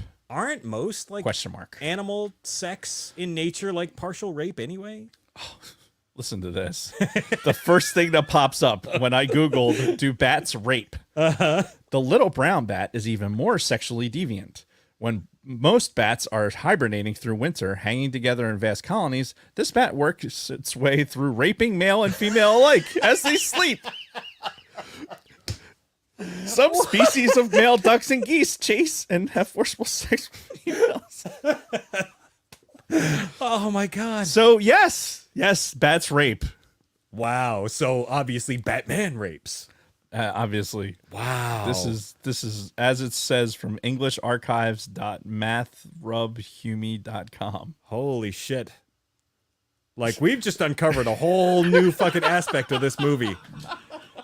Yo, Batman's a rapist, man. Yo, somebody needs to lock him up, B. Yeah. Oh, yeah. Like, who hunts down Batman when he's the criminal? He's above the law. That's what it is. He is above the law. Why do you think he tries so hard not to get arrested? Yeah. Because they know he's a serial rapist. Wow. Same sex. Damn. Yeah. You got a hole. Don't matter. You got a hole. Batman's coming after it. Wow. I prefer the dark. We're playing a drinking game for how many times we say rape. That's not a good game. I know, right? Okay, so anyway, more things that I like. I actually did really like Jack Nicholson as the Joker. I remember thinking when I was younger it was a little bit over the top, but watching it this time around, like, no, it was spot on. It was, I think it was perfect. I think that I agree. I liked this portrayal of the Joker. Like, I think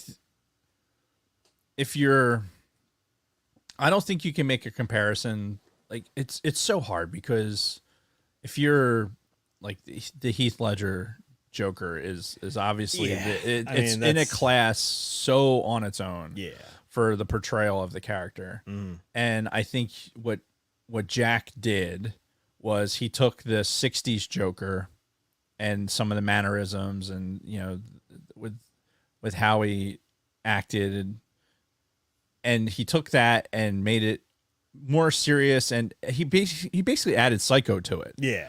And I also thought it was appropriate. Now, there were some aspects where it was like, oh God, all right, this is just it is pouring it on a little bit. Oh yeah. But God damn it, the art museum, God, that's some of the best shit. It was so fucking good. Everything that was in the art museum I thought was fucking gold. Yeah. Just the Prince song, Party Man. yeah, there's just, the art museum part I loved. The part where he's, you know, right before he fucking gets killed, right? Where he's kind of on the ledge and he's you know, He's kicking the fucking he's rocks. kicking the rocks like, oh, they don't build them like they used to. Yeah. Right? I'm like, that is some good fucking, like, he is playing having a psychotic episode right there. Yeah. And that was really, really well done. I mean, obviously he was like one of the fucking original psychotic actors. Yeah. You know. Yeah. So I think that his portrayal of it was really good for what it was for this movie.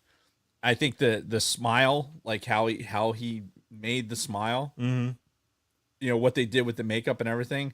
It was creepy as fuck when he had the fucking pancake the on. Flesh face, yeah. I'm like, oh my God, stop doing that. Yeah. Wipe it off. For God's sakes, wipe it off. Yeah. But yeah, otherwise it was just like I really enjoyed it. Yeah. I enjoyed watching it. And I fully admit that there are better versions of the Joker out there now. But back at the time in this movie, I think it worked. It was a good compliment to Keaton's more just like straight Batman. I liked Jack's performance more now than I did when I was younger. Same. For sure. Same. Yeah, I didn't like it at all when I was younger. But yeah, this time around, it kind of grew on me. Some of my other things that I liked. Like a bat rapist. Yeah. Oh my God. That is the greatest thing that's ever happened to me in my life, is finding out that that bats rape. That bats rape, like men and women too. It's just like, fuck it. As they're hanging there hibernating. Yeah. Oh, while they're sleeping. Oh, While my they're God. sleeping. Yo, that's some sick shit. Where's the fucking anti-rape spray? I know, right? Robin, get the bat rape spray. I liked that, again, they didn't start with the origin story. They didn't start with the fucking parents being killed. Although, you had a similar scene to start the movie with that family, walking down a dark alley and getting mugged, which Kristen mistakenly thought that was the parents getting killed scene because she hadn't seen the movie in forever. And honestly, I think if you're the audience in the theater, you're probably thinking the same thing. Yeah, if you know the origin, sure. And you're going into it going like, oh, here it is. This is how they're going to portray it. Right. And then it's fooled you, and it's not that. Yeah, and like Batman's already known amongst the criminals because these two schmucks are sitting there talking like, oh, I heard the bat got him. There is no bat. Just as Batman comes and beats the shit out of him. Right. So, but yeah, no, I like the fact that the character's already established. People already know about him. And, they did that in the Batman 2, the last Batman movie. He was already well known. But still, like, it was nice. It was nice not having to, start off with Bruce Wayne's parents getting killed. Right. And like I said, it was nice to not have the same origin story, but in 1989 this is the more OG origin story telling, I guess. Last thing that I had on my things that I liked that we haven't already covered was just the visuals and the music, which we did kind of touch on. But Tim Burton has this style in his movies. You watch all of his movies that came out around this time, your Beetlejuice, Batman, even Nightmare Before Christmas, right? Edward Scissorhands, yes, Batman Returns. They all have this fucking this kind of style to them, and you throw the Danny Elfman music on top of it, and it gives you a vibe like you're watching a Tim Burton movie, but it's always good. Right. No, I agree. Yeah. And as much as balls as I'll bust with Danny Elfman. Oh, we're gonna have to do this thing with Danny Elfman. Yeah. Which we didn't talk about Pee-wee's Big Adventure either. That's what got Tim Burton this job, by the way, was the success of Pee-wee's Big Adventure. Yeah. They gave him Batman because of that. What a strange series of things to say and words to say in the same sentence. Oh, I know, right? So things I know you are, but what am I? Things that I disliked. Vicky Vale. We already talked about her. She's a fucking psycho. And her character really didn't add much to the movie at all. She didn't do her job at all. What was her job? She was a fucking photographer. Yeah, she was supposed to follow Knox, take pictures, and find more out about the bat. All right, so she was a freelance photographer, right? Let's really break down what Vicky Vale was. Sure. She's a freelance photographer, right? So she showed up at the paper. Yeah, out of the blue. Out of nowhere, right? She probably wasn't getting paid by the paper. Probably not. Right? So she really was still doing freelance work. She just was tagging along with Knox because he had the story. Yeah. So she was using him for the leads that he had to the story. Yep. It had nothing to do with them working as a team. He wanted that to be a thing. Sure. Because he wanted to fucking... Yeah. Yeah. He wanted to get in that ass. Yeah, he was trying to get it in, for sure. But she wasn't having it. Yeah. She wasn't into his fucking quirky fucking, ball busting. Yeah. So what happens? She's tailing her tail, basically, the piece of ass that she wants. Yep. And ultimately comes up with, the bat story. But she would cover a time. She's got the money from that she's probably living off of as a freelance photographer. Probably. And that's her job, is to walk around fucking taking pictures and then selling those pictures to whatever story she can make of it. Yeah. So she has no loyalty to that fucking paper or to Knox or to anybody else because she's freelancing. So it didn't strike me as being unbelievable. Now, is she psychotic? Absolutely she is. What I found interesting about the character, aside from what I mean, God, the 80s, the fucking, it's, you think about the clothes they were wearing. Oh yeah. The dress she was wearing at fucking Bruce Wayne's benefit. The big ass shoulders. She was wearing like a wedding dress. It looked like a goddamn wedding dress. Kristen actually said the same thing. She said her and Knox looked like they were getting married. Right. Because he was in like a tux and she was in a wedding dress. Yeah. I mean, I get it. Black tie thing. Guys wear tuxes. Like, for guys dressing up like that is not a big deal. Sure. If you're buying an all white giant dress with big poofy arms and everything else, how does it not scream like I'm the bride? Mm-hmm. Like how do you just fucking show up to a thing like that? Yeah. I'm like, well, you are inappropriately dressed. Yeah. And then later on, she's on all black. I'm in all fucking her jet black fucking outfit for when he shows up, and he's trying to tell her how he's the Batman. Yeah. And that's when Napier shows up again. But then at the end, she's catatonic at the end. Yeah. When Joker's like dancing with her Right. and everything, and Which I actually found I struggled with that. yeah, And I rewatched that this morning. Because I'm like, why is she so fucking just like not resisting or anything else? Which, yeah. all right, let's add an element of realism to this. Right, you're at the top of a fucking clock tower. Mm-hmm. How much resisting? Where are you going to go? Right. I so you're probably feeling pretty helpless. You've gotten all the way up to this point, so you're just kind of you're in a catatonic state. Yeah. It was just weird. But then she It's weird to snaps watch. out of it when she sees fucking Batman go walking by. And Yeah. now she's kissing his coat and fucking spitting out cat fur or whatever the fuck, Yeah.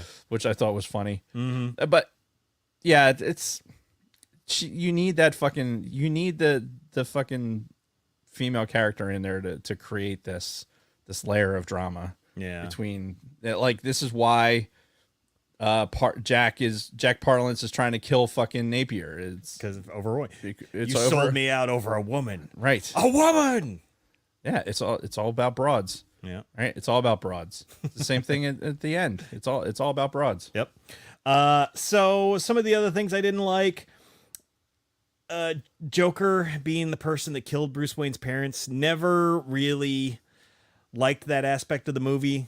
Didn't like it back then, didn't really like it to this day. It's just it's one of those weird coincidences where he even said the same fucking thing, which is what triggered fucking, Bruce's memory. It's I feel like they were reaching with that one. It wasn't necessary. Yeah, You know? I would agree. But in '89, maybe it made more sense. Yeah, and I don't know. I don't recall ever hearing anyone else complain about it. And that actor that they got to play young Jack Nicholson was actually pretty good. Yeah, he had that fucking grin going. Yeah. He had that psychotic grin going. Yeah. But it just I didn't really like that part of the origin story. But that's why they have different versions of the movie. Yeah, I It's, mean, other origins, he's not killed by the Joker, so right. but Right. that's really all I had for specifically likes and dislikes. I'm trying to look for any other notes that I had. So here's one thing. Getting back to the whole the crime stuff. The crooked cop Eckhart, played by Porkins. There was the moment when they were at Bruce Wayne's party and Commissioner Gordon gets called over. He's like, "Hey, they're breaking into Axis Chemicals." He's like, "Well, who's in charge?" Fucking Eckhart. He's like, "Oh, god damn it." So they get there and Eckhart's on his fucking megaphone and Commissioner Gordon snatches it from him. He's like, "I'm running this, not Carl Grissom." So at this point, he's basically saying he knows this guy's fucking crooked, right? Right. Why not arrest him? You know this fucking guy's crooked. You know he's probably on Grissom's payroll. Why are you still letting him be a cop? You need probable cause. Yeah. You need evidence. Yeah. I mean, I guess this was just his way of saying I know who the fuck you are. I know who the fuck you're working for. Wait. Yeah, I know you're dirty. You just look dirty. Yeah. You just, yes, he does. yes, you are a fucking slob. He looks dirty, unbathed. Right. But I still Doesn't have a holster for his gun. He just sticks it in his fat ass. Yeah. But I do seriously like all of that, criminal aspect of the story in this. The fact that there was the crooked cop on, Carl Grissom's payroll, and then he was, butting heads with Jack Napier, who eventually killed him. Think about the future. Right. Good times. Talked about Joker's facial injury. Jack Nicholson's salary. Did you hear the story about this? No. So they wanted Jack Nicholson. They went back and forth between him and Robin Williams. But I guess they only used Robin Williams to get Jack Nicholson to agree. Apparently Robin Williams was very fucking pissed off about that whole thing. But anyway, as they were like working on Jack Nicholson's deal, he asked for a cut of the final profits of the movie because they weren't expecting this thing to be as big as it was. So he got his salary, he got a cut of the profits and the merchandising. Really? And he ended up pocketing like $80 million in fucking 1989 money. Wow. Just from the first Batman. Wow. Yeah. It's why he can always have those courtside Laker seats. Yeah, no shit. Yeah, so he fucking cleaned up from that movie. Yeah, I had no idea. That's fucking brilliant. Yeah. Well, because you got to remember, at the time, Hollywood and like the actors in Hollywood didn't have a lot of confidence in these comic book movies. There were a lot of actors that were up for roles for the role of both Batman and Joker who didn't want to do it because they didn't want to be involved in a comic book movie. Right. So it's so different from the way it is now, where it's like now, you know, the fucking Warner Brothers announces, oh, we're rebooting fucking Batman or we're rebooting Superman, and now we're looking for the actor to play him. I guarantee you, every fucking A-list actor in Hollywood is like on the phone with their agents, like, get me this fucking role. Right. You know, so it's a far cry from where we were, you know. And is it better now? Probably not, because now we're like fucking just inundated with all these fucking superhero movies. Yeah, to the point. we've swung too far. Yeah. So, but yeah, it's an interesting lesson in where we were when it came to Hollywood's attitude towards comic book movies to where we are today. Yeah, no shit. So that's really all of my notes. Did you have anything else? So you want to talk about the long gun? Like Jack pulls out the long Yeah. long fucking And then gun points it, you know, so like to take out the Batwing in one shot. So obviously that means that the longer barrel right means a harder shot, right? And probably not. Why does Batman not have an ejection seat in Yeah. that thing? Like, and also I want to speak more towards the lack of technology that Batman really is sporting. Yeah. Like some of the things that like come to the forefront really quickly. Like, all right, this is 1989. Televisions are still giant televisions. Yeah. Right. Having multiple televisions in a room is like, wow, look, you have multiple TVs in this room. Wow, you must be a big deal. Yeah. And also remember that our biggest screens at the time were like 30-inch. That was like the big TVs in the 80s. I think we had a 27-inch TV at home. Yeah, I'm pretty That sure was that's a monster. Yeah, I'm pretty sure that's what my family had too, was a Yeah. 27. And that was like one of the biggest you could get at the time. Yeah, that was the TV my dad brought home from fucking Japan in Vietnam. You know? It's Right. like, Jesus Christ. The monster television. And having multiple televisions and camera equipment and stuff like that was a big fucking deal. Yeah. And the ability to like tape something and rewind it like that and have it at your fingertips. Fucking like nobody had that. Yep. Now we can do it on our fucking like on our phones. Stupid easy. Yeah, or they sell these kits for like $100 at fucking Costco where you can put a bunch of cameras all over your house. Yeah. Oh, dude, speaking of sidebar. So at the lodge we just installed like a bunch of cameras. And I get alerts nonstop. Like it's one of the Like false alarms. Well, no, it's not even false alarms. Although there was a fucking spider web blowing in front of one of the cameras, and I kept getting a motion alarm. I'm like, oh my fucking god. And I was in front of one of the cameras. I really need the motion. Like I need that to work. Oh, it's just fucking annoying. Shit. Oh god, I need to get more sleep. Anyway, there was somebody came by and like dropped off a bunch of stuff at the lodge. Like so it was a gentleman that did not have his full mental faculties, and he just dropped a bunch of stuff off. And guys came up to the building later and they saw these bags that were out in front, and come to find out, look at the fucking footage, and saw this dude just randomly dropped off these bags, and then thankfully they had a voicemail from some woman, and we were able to prove like, oh, this was, you know, be able to flush the whole thing out. But that whole setup for like the cameras and everything else, you're talking for all the cameras that we're doing, and we spend like $10 a month to have recording on all of them.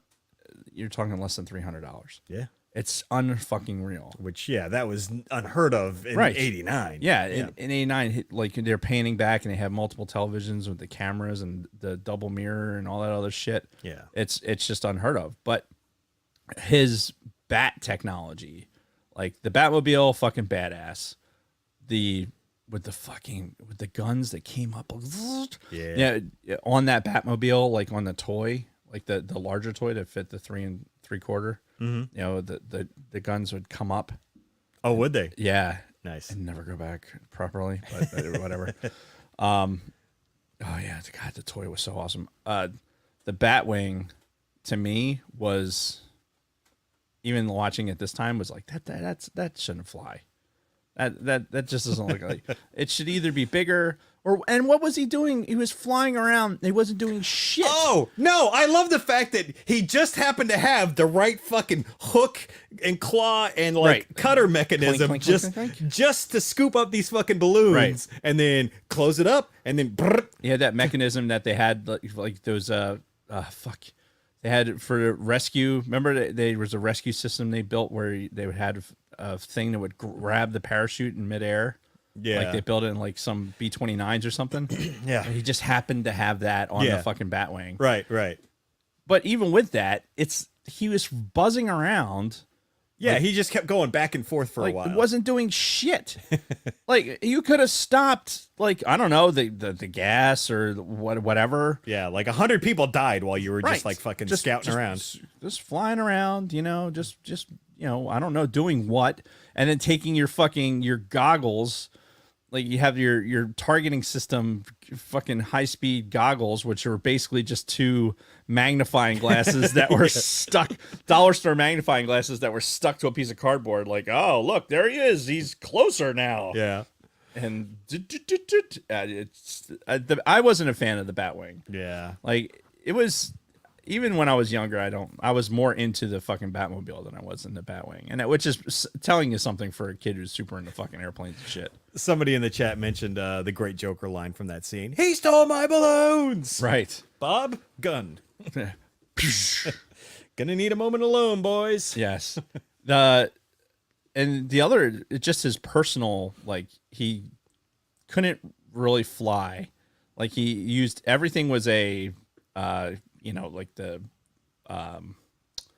like a winch system. Like he had all these winch systems that he had to fucking shoot, and he was more like Spider-Man than he was Batman. Right. Like it just seemed like he was using this for everything. And the grappling hook. Yeah, the grappling hook setup, and he didn't really have anything else going. Yeah, he just punched people.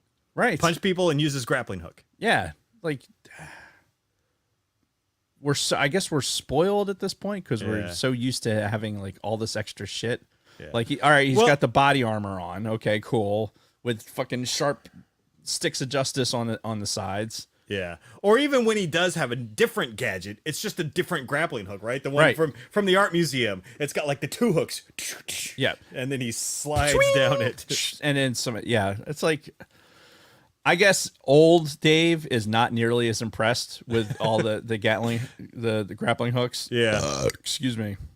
Yeah. No, definitely. They've certainly upped his his arsenal since then. Yeah. Poor Bob.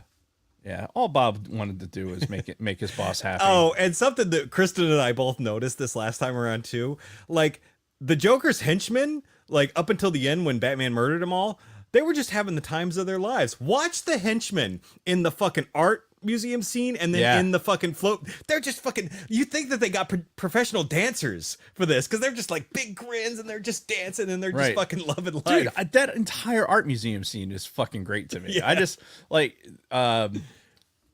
when they're painting one of the fucking statues and giving it red hair and or green hair and shit. What was the one? He changed he kept one of the paintings. Is like, no, I actually like this. Don't do anything to that one. Yeah. Like right before he goes into the thing. Mm-hmm. Oh, there was one of the paintings. They did something to it. It was brilliant. I can't fucking remember. God damn it. Well, I can remember. So there was like the Mona Lisa they fucking painted on. There was the George Washington one. They sprayed the dollar bill on. There was Right. the bust that they were turning into like a Right. the Joker. Right. I can't remember what else they were doing. And then they were just splashing. Right. Fucking just They did a bunch of shit and then they splashed. All right. I'm prepared to fast forward. fast forward. Fast forwarding, sir. All right. There he Oh, is. are you just pulling it up right now? Yeah.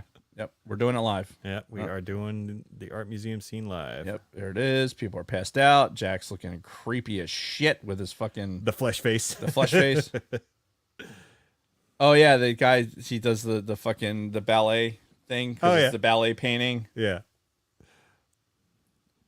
Oh, that was it. It was the fucking it was a painting. It had a wall, and he comes up and does Joker was here. It was like on a graffiti yeah, wall. I just was like, oh, there was just so many little things that I just thought that were done so well in that fucking scene. And like you said, yeah, all these fucking henchmen, they're fucking having a great old time. Apparently, in the new Joker movie, they had a little nod to this scene in there. You know, the Joker movie with what's his name as Joker. Well, anyway, you know, the one that came out a few years ago. Okay. One of the paintings from the art museum is in Arthur Fleck's room in the Joker movie. Oh no shit. Yeah, which is just like a little nod to this scene in Batman. But anyway, we're really getting long on time, so let's finish this up. You got any other notes on Hang on. Let me bring up the notes. All right. Let me stop the movie because I'm going to get distracted.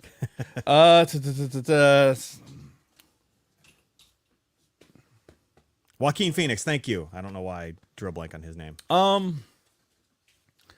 No, there's you're talking about little things that are fucking just drove me crazy. Oh. The like when they got the safe open, they went through all the trouble to get the safe open. There was no locks. Like they got the lock off, Right. but the door of the safe had actually no closing mechanism. Are you sure? Yes. Oh. 100%. Huh. I rewound it. So like they pull the door open and I'm like, there should be, Should have been like a clunk. yeah, there should have been things going out Yeah. of the side of the door that would have made it mechanically connect to the other side. Nope. Right. Shoop, flat. Okay. Like- So it's a little detail they missed. It is a little detail, but God damn it, Jason. I know. Fix it in the special editions. Yeah. What was it? Oh, While you're thinking about other stuff, I did want to really quickly talk about the legacy that this movie left before we close up, because it did, because it was such a massive success. It really got Hollywood to change their tune on comic book movies, and you know they rushed out the sequels. Batman Returns came out 2 to 3 years later. I think it was 3 years later. Which again done by Tim Burton. Good style. A lot of people say Batman Returns was better than the original Batman. I disagree. I think Michelle Pfeiffer was a highlight of that movie, but besides that, I did not like Danny DeVito as Penguin. And I didn't like Batman Returns nearly as much as the original. Batman Forever I liked because it was, now we were getting into the mid 90s. Jim Carrey was on top of the fucking world. But, it did start going very campy with the Joel Schumacher version of Batman. But I still liked Batman Returns overall. Batman Forever. But then by the time Batman and Robin came out, that's when you're getting into like bad movie territory, like Birdemic kind of situation where you're only watching it ironically just to enjoy how bad of a movie it is. I would agree. But, the Batman, the animated series came out of this. And I know some people were talking in the chat earlier about that version of Batman being their definitive Batman, which I could certainly see, why people would would say that. The dude that just passed away, who was the voice of animated Batman, like he just died in the last year. Shit, what the fuck is his name? Yeah, I was never a Batman animated series guy, but I can understand the appeal, right? Because it was done in the same style. It still had the fucking Danny Elfman score in the Batman animated series, but it was huge. And again, a lot of people really liked that. I never talked about this. Oh, that is why you failed. Later on, like actually just within the last couple of years, they have done a comic book sequel to this movie called Kevin Conroy. Kevin Conroy, yes, thank you. Thank you, chat. where it's a comic book called Batman 1989, where it continues this story from the 89 Batman in comic books, which is a nice way. And it's written by the guy who wrote the movie. Nice. So it's So all the raping. Yes, exactly. So it all kind of came back around. And of course, all comes back around to, like we said, The Flash that we are seeing this Saturday, which has Michael Keaton returning as Batman. Yes. For the first time Which in is 30 the plus nexus years. of this entire fucking thing. That's This right. is why Dave is watching a superhero movie. But I will say, I really enjoyed this rewatch experience of the first Batman. Like, really, really enjoyed it.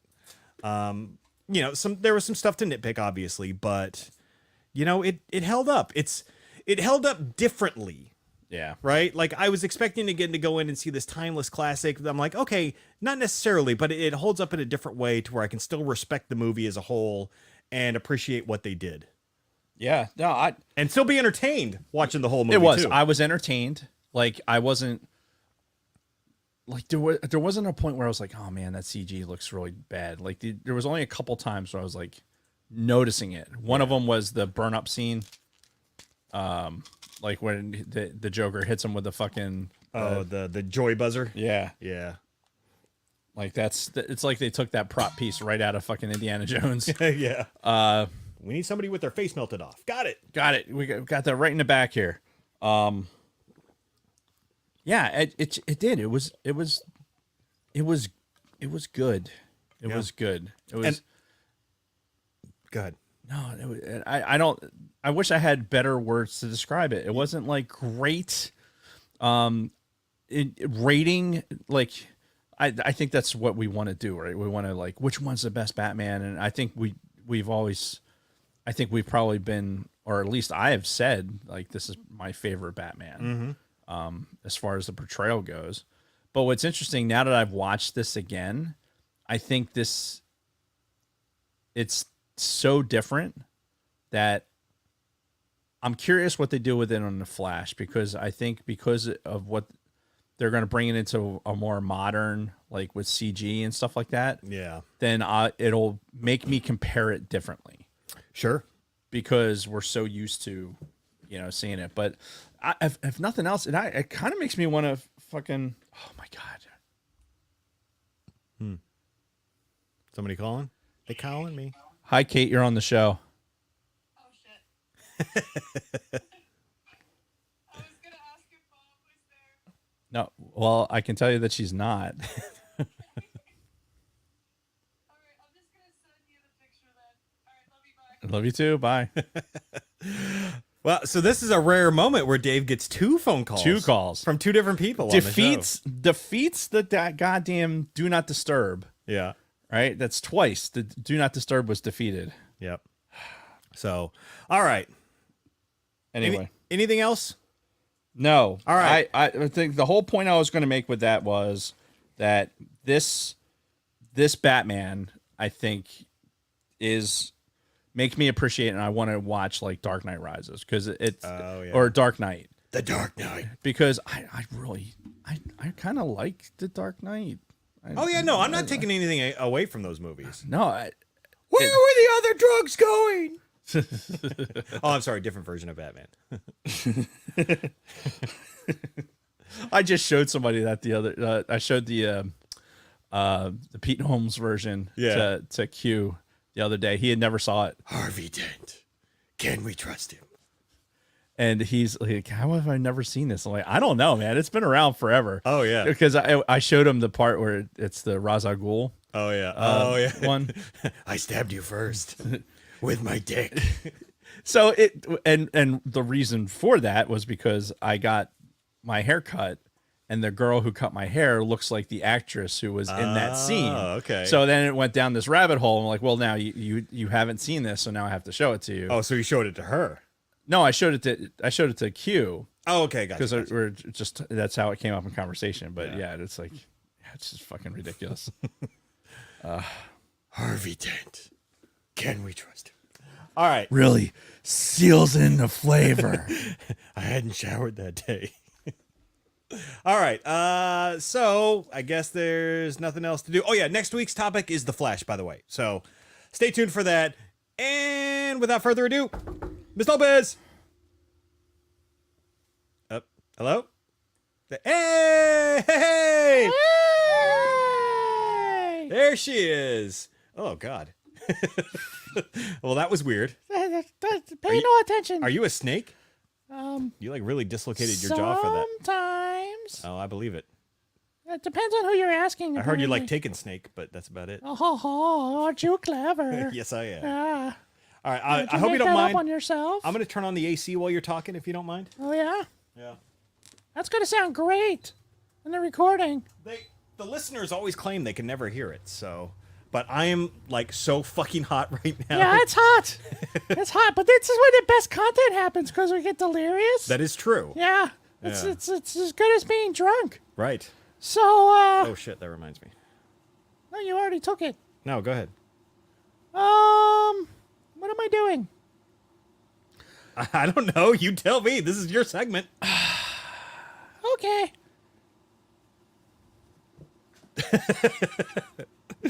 Are we having trouble?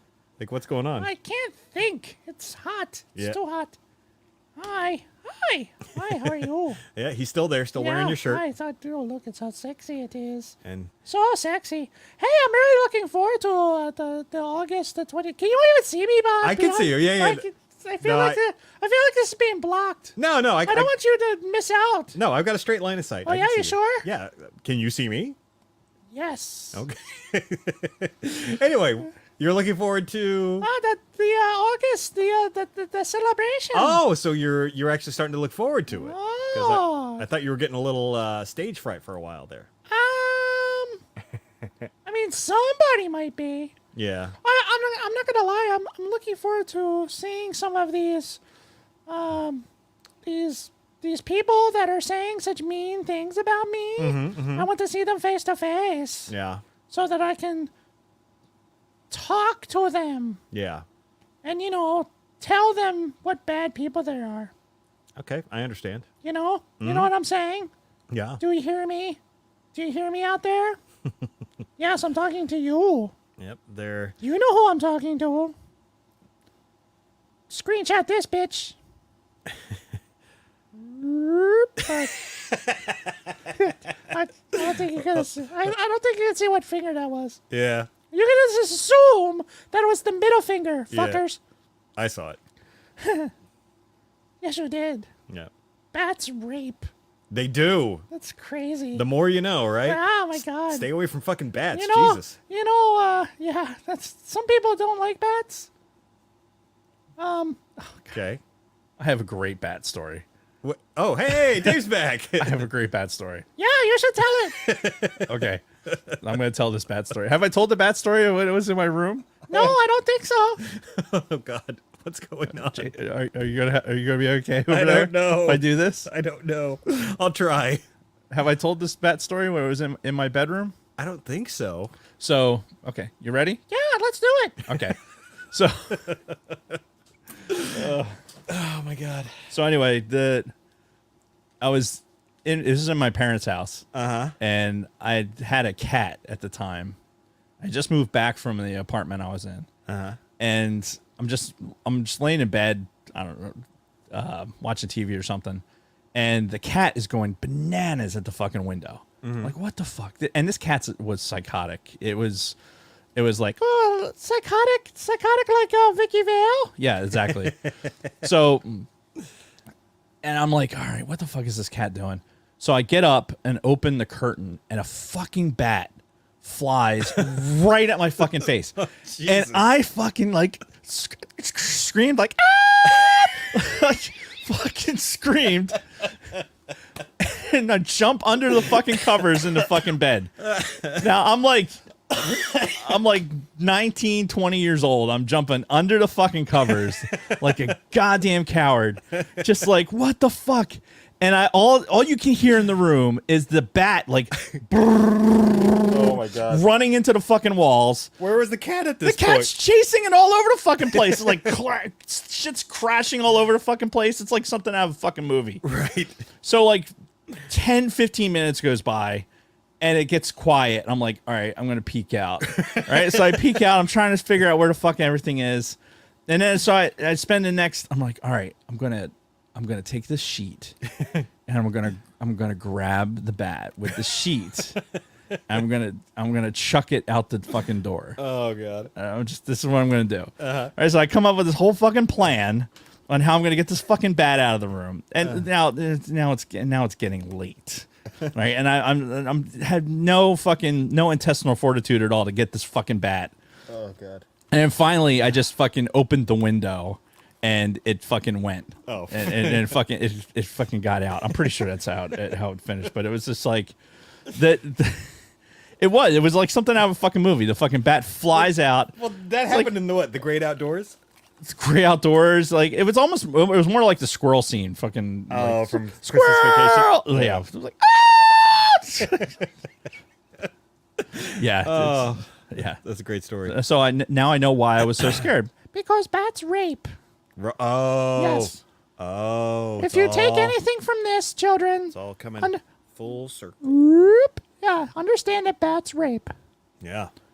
And rape is bad. Yes. So back to whatever we're doing. What were you? Did you even start reading your notes yet? Nope. Oh my god. All right. So on Red 5 happenings at 2100, 9 p.m. Eastern, hop into the live chat of After the Weekend on YouTube. It's not even 8 o'clock yet. No. It's getting close though. After the Weekend on YouTube, R2 and JT were reviewing planes, trains, and automobiles. Somebody just mentioned the great outdoors.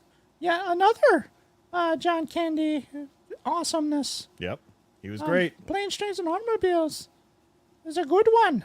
Yeah. With special guest Rhetorical Thrill. Nice. Nice. Tell them the Sidebar Cantina sent you. Yeah, and Hennifer specifically. Yeah. Yeah, I didn't mind control you or anything like that. Dumb fucks. Yeah. My favorite line from Planes, Trains, and Automobiles is when they're driving on the other side of the highway. You're going the wrong way. How do they know which way we're going? What a line. The Red 5 Network has 28 active podcasts and 7 archive pods for a grand total of 35. I'm 37? Plus 2 for 37. Yes. Check out bio.link/Red5. That's bio.link/Red5 to browse the lineup. There's something for everyone in the Red 5 network. That's a lot of crinkling. I know. I'm trying to. Oh, so much crinkling. Do it. Do the crinkling. I just want to touch the Black Series. Oh, yeah, you do, don't you? You want your pillow, too? No. Are you sure? Yes. You seem awful defensive about it. Oh, the pillow's going to be at the celebration. Oh, by yeah, the way. it is. Might have to put a bag over it, but yeah, it'll be there. We'll make sure that everyone's protected. Yep. Cantina family happenings. Oh, Oh, you got a little I don't little know. sing song in there. I don't know why. Okay.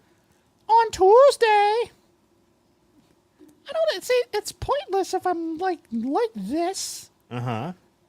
Nobody can see me. I mean, we've talked about this before. It's been a conundrum. We tried to do the third camera. It didn't seem to really come off right, so Did we actually try it? I thought so. I don't Yeah, think we where- did. where We Dave- talked about it. Dave fired up the camera on his Did I? iPad. Did we actually do that? Yeah, Chat? we did that one time.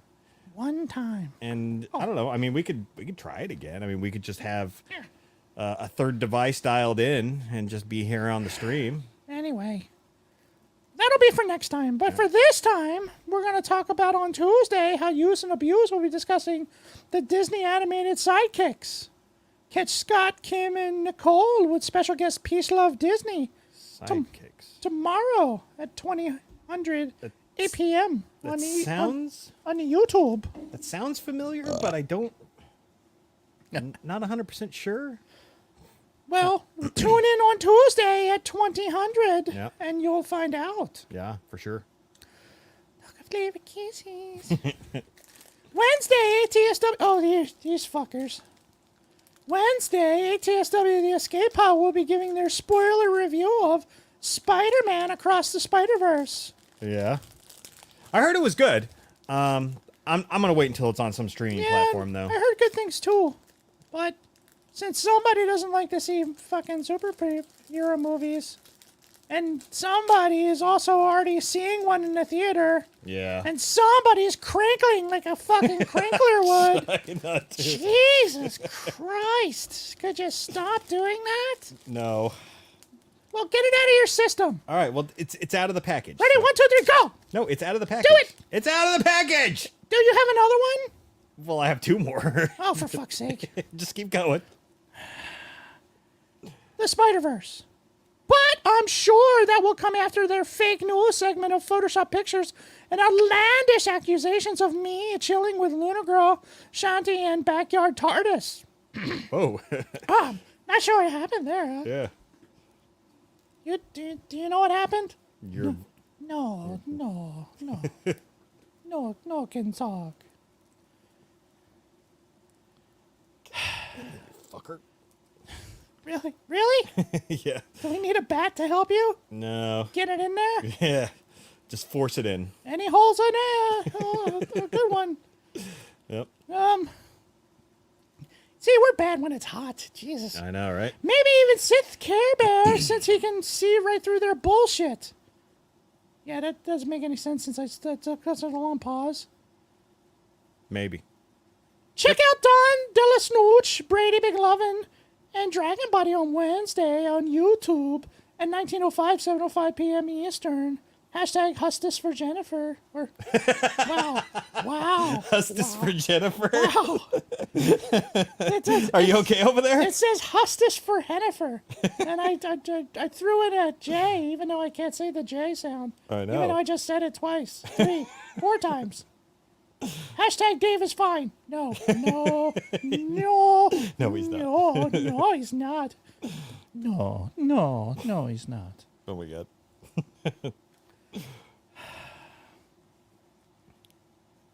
Fuckers. Tales from the Bounty Board returns on Friday with Shadows on the Tide. Part 2. When did they do part 1? Last week? Probably. Yeah. I probably read it too. Probably. They go live at Red 5 Tavern on Friday night, 2100, 9 p.m. Eastern on YouTube. Catch Tina, Luna Girl, Ursh. I fuck this up every week, don't I? What?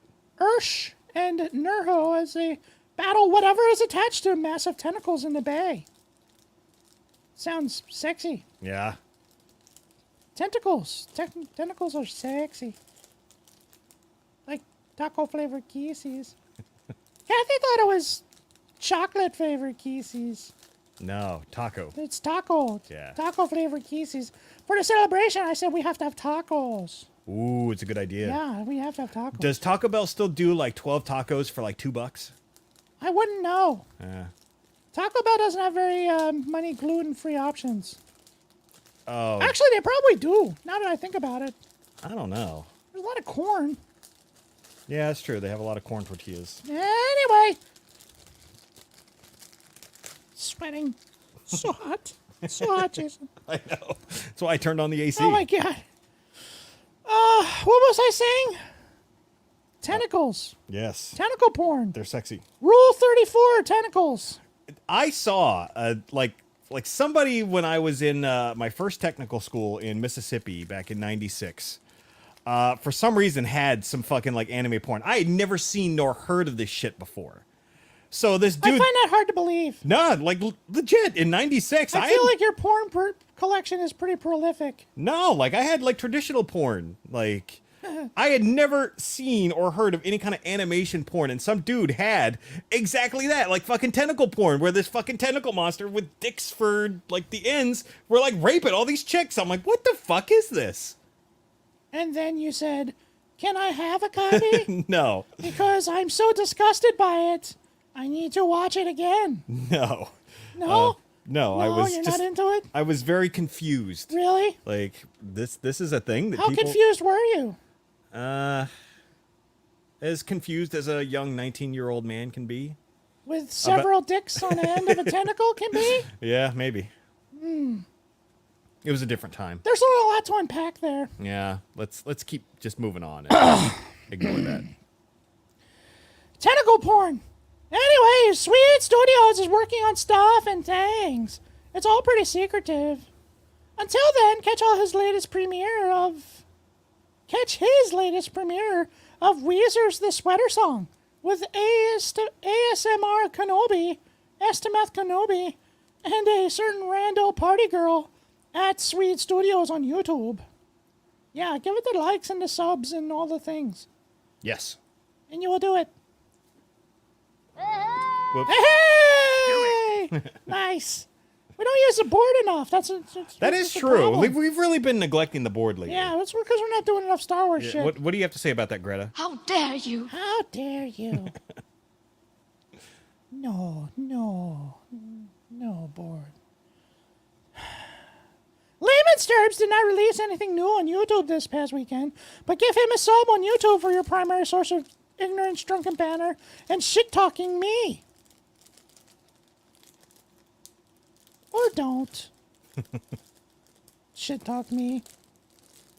Dick. The Orange and Fett Show released episode 80, Quigley Down Under, this past Friday. Wait, what? Episode 80. Quigley Down Under? Quigley Down Under. Like, talking about their dicks? No! It's a movie. Never heard of this thing. Google it. Quigley, no. If I Google Quigley Down Under, all Do I'm you going to see is... honestly think that Orange and Fett are going to do something? I don't know. I don't know what they've got in their heads. Episode 80, Quigley Down Under, this past Friday. Find their podcast on Spotify and Apple. And you can leave them reviews too. Just like you can for us. When you can find us at bio.link/the Sidebar Cantina, where you'll find our links to Patreon, YouTube, our audio podcast on Apple, Audible, Spotify, and all social media platforms, including Twitter, Instagram, Facebook, Twitch, Discord, and TikTok. Speaking of TikTok, check out my beautiful talk. Yeah. Is that a thing? Is talk a noun? Not that I'm aware of. Is that what but, the kids? but I don't is that know. what the kids are calling it now? Maybe. Like, I'm not down with the lingo, so Yeah. I don't know. Check out my. It's too close to cock. I'm not gonna lie. I'm not. Don't check out my beautiful talk. It's just weird. Check out my beautiful TikTok where I transformed into Barbie. LG made me so beautiful, which it did, and thank you. Some taco flavored kisses. These Praetorian cards actually look really good. That's what she said. As ineffective as they were. You can also find all of our Spotify Music Mixtape playlists. Which we have a lot. Also in our bio. Clear my voice in the voice. It's like, what? Also in our bio link is our TeePublic merch shop. We have F for Cancer and Jason Rose designs. Our super sexy Twi'lek. Sidebar Chick, our beloved Hennifer design, which Brady McLovin has been wearing lovingly for the past few weeks on his live streams. Feel like that was in there last week too. You can also find our classic Sidebar Cantina logo, 2 throwback designs from a Gen X point of view. There are t-shirts, hoodies, tote bags, phone cases, exclusive stickers, and pins, wall art, magnets, notebooks, laptop cases, pillows! Just about anything you can imagine. Make sure you tag us on the socials with your Sidebar merch. Okay, apparently... no, really quick. Apparently, Quigley Down Under is a Tom Selleck starring Western? Yes. Thanks, Scott. Anyway. Reviews! We have a couple of new reviews. I know we do. Because apparently, you can write reviews on Audible. And we've been getting a lot of reviews Yes. on Audible. So read that shit, dude. All right, so the first one, Taco flavor kisses. 5 stars. Now this is podcasting. Yay! From Chicago Joe. The best podcast out there. Suck it, Dave. Philly sucks. Go Cubs. Ha ha ha. 5 stars. Thank you for the 5 stars. Yes. And fuck your Cubs. And yes, thank you, Chicago Joe. The next one is, this podcast really flicks my bean. There you go. We're going to start right off with that. This is from Patty Goods. Oh, God. Kristen, that's not your mom, is it? No way! No fucking way! Yeah, Patty Goods. Kristen's mom's name is Patricia Goodstein. My God! All right. Anyway, Wow! this podcast that really flicks my bean. Wow! Two very funny guys. Does she understand what that means? I don't know. Two very funny guys. Jason is a good boy, but that Dave is a real basket case. Well, yeah. He has more issues than Spider-Man. It started with Dave getting annoyed by every little thing. Yep. Now he talks to his hand. Right. It seems to be another personality in No, Dave's no, hand. I don't talk.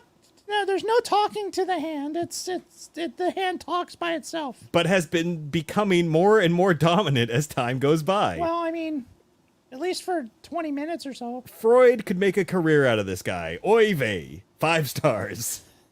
So thank you, Patty Goods. God, I hope that's not my mother-in-law. Flicks the bean. We're gonna get a sack of beans and flick them. Yeah.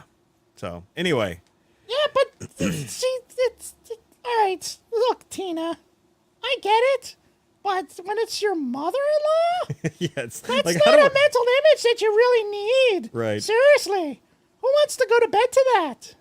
Like, I'm gonna close my eyes and put my head on my Jason Rose pillow, and oh my God, no, it's just the mental image. It's fucking terrifying. Any more reviews? No, that's it. Thank you so much for the reviews. Yeah, that's great. And fuck Chicago. And again, to remind everybody, if you write us a review anywhere, Apple, I'm gonna Spotify, get to that in the read. Audible, I'm saying it. I'm saying it. Fuck your reads. We will read it live on the air. We'll do it in any voice you want to hear. If you don't specify a voice, it's just going to be me reading it to break up all the Hennifer dialogue. Yeah, it's well thought out, Jason. That's, yeah. Yeah, good job. Thank you, Yeah, you done? I suppose. All right, I'm going to do the read now. The one that's prepared for us by our social media director. The one who handles all the fucking people I know. that communicate with this fucking shit show. This is a shit show. Yes, it is. All right, go ahead. Definition of shit show. Yes. Has a picture of a fucking hand and googly eyes. Yep. Please write us a 5-star review on Apple or Audible, just like those people did. Yep. Like Chicago Joe and Bean Flicker. Don't have an Apple or Audible account on our Facebook page or review feature tool.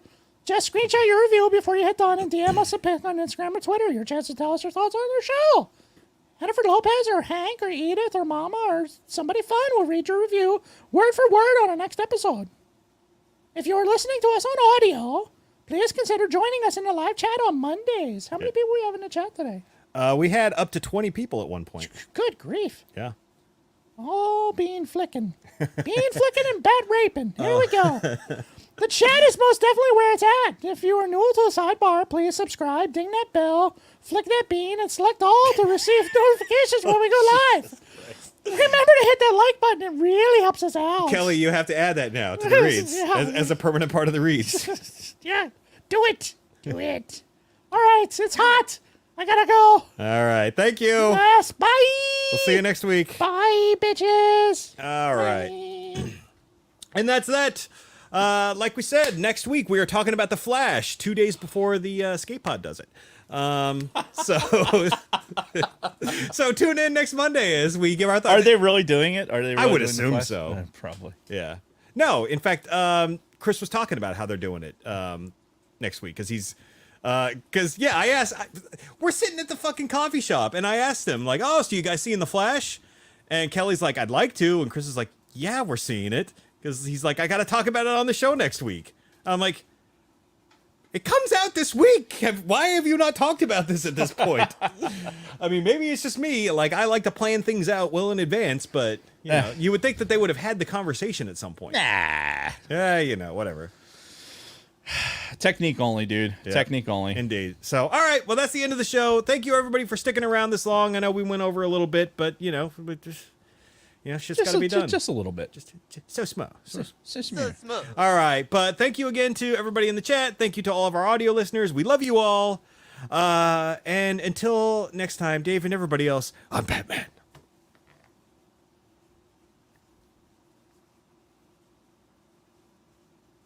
Okay, now what do I click? All right. Whoo! It was hot. That whole bat raping thing is incredible. Oh my God. The fact that we learned that on air too. Oh, my my God. god. That was the best. So funny. The raping bats. Jesus Christ. It was the first fucking thing that popped up. It was the first thing, you know, at the top with the synopsis. So it gives Yeah. you like a little synopsis. Yep, first thing. Well, the next reboot of Batman needs to be about a rapist who dresses up as a bat.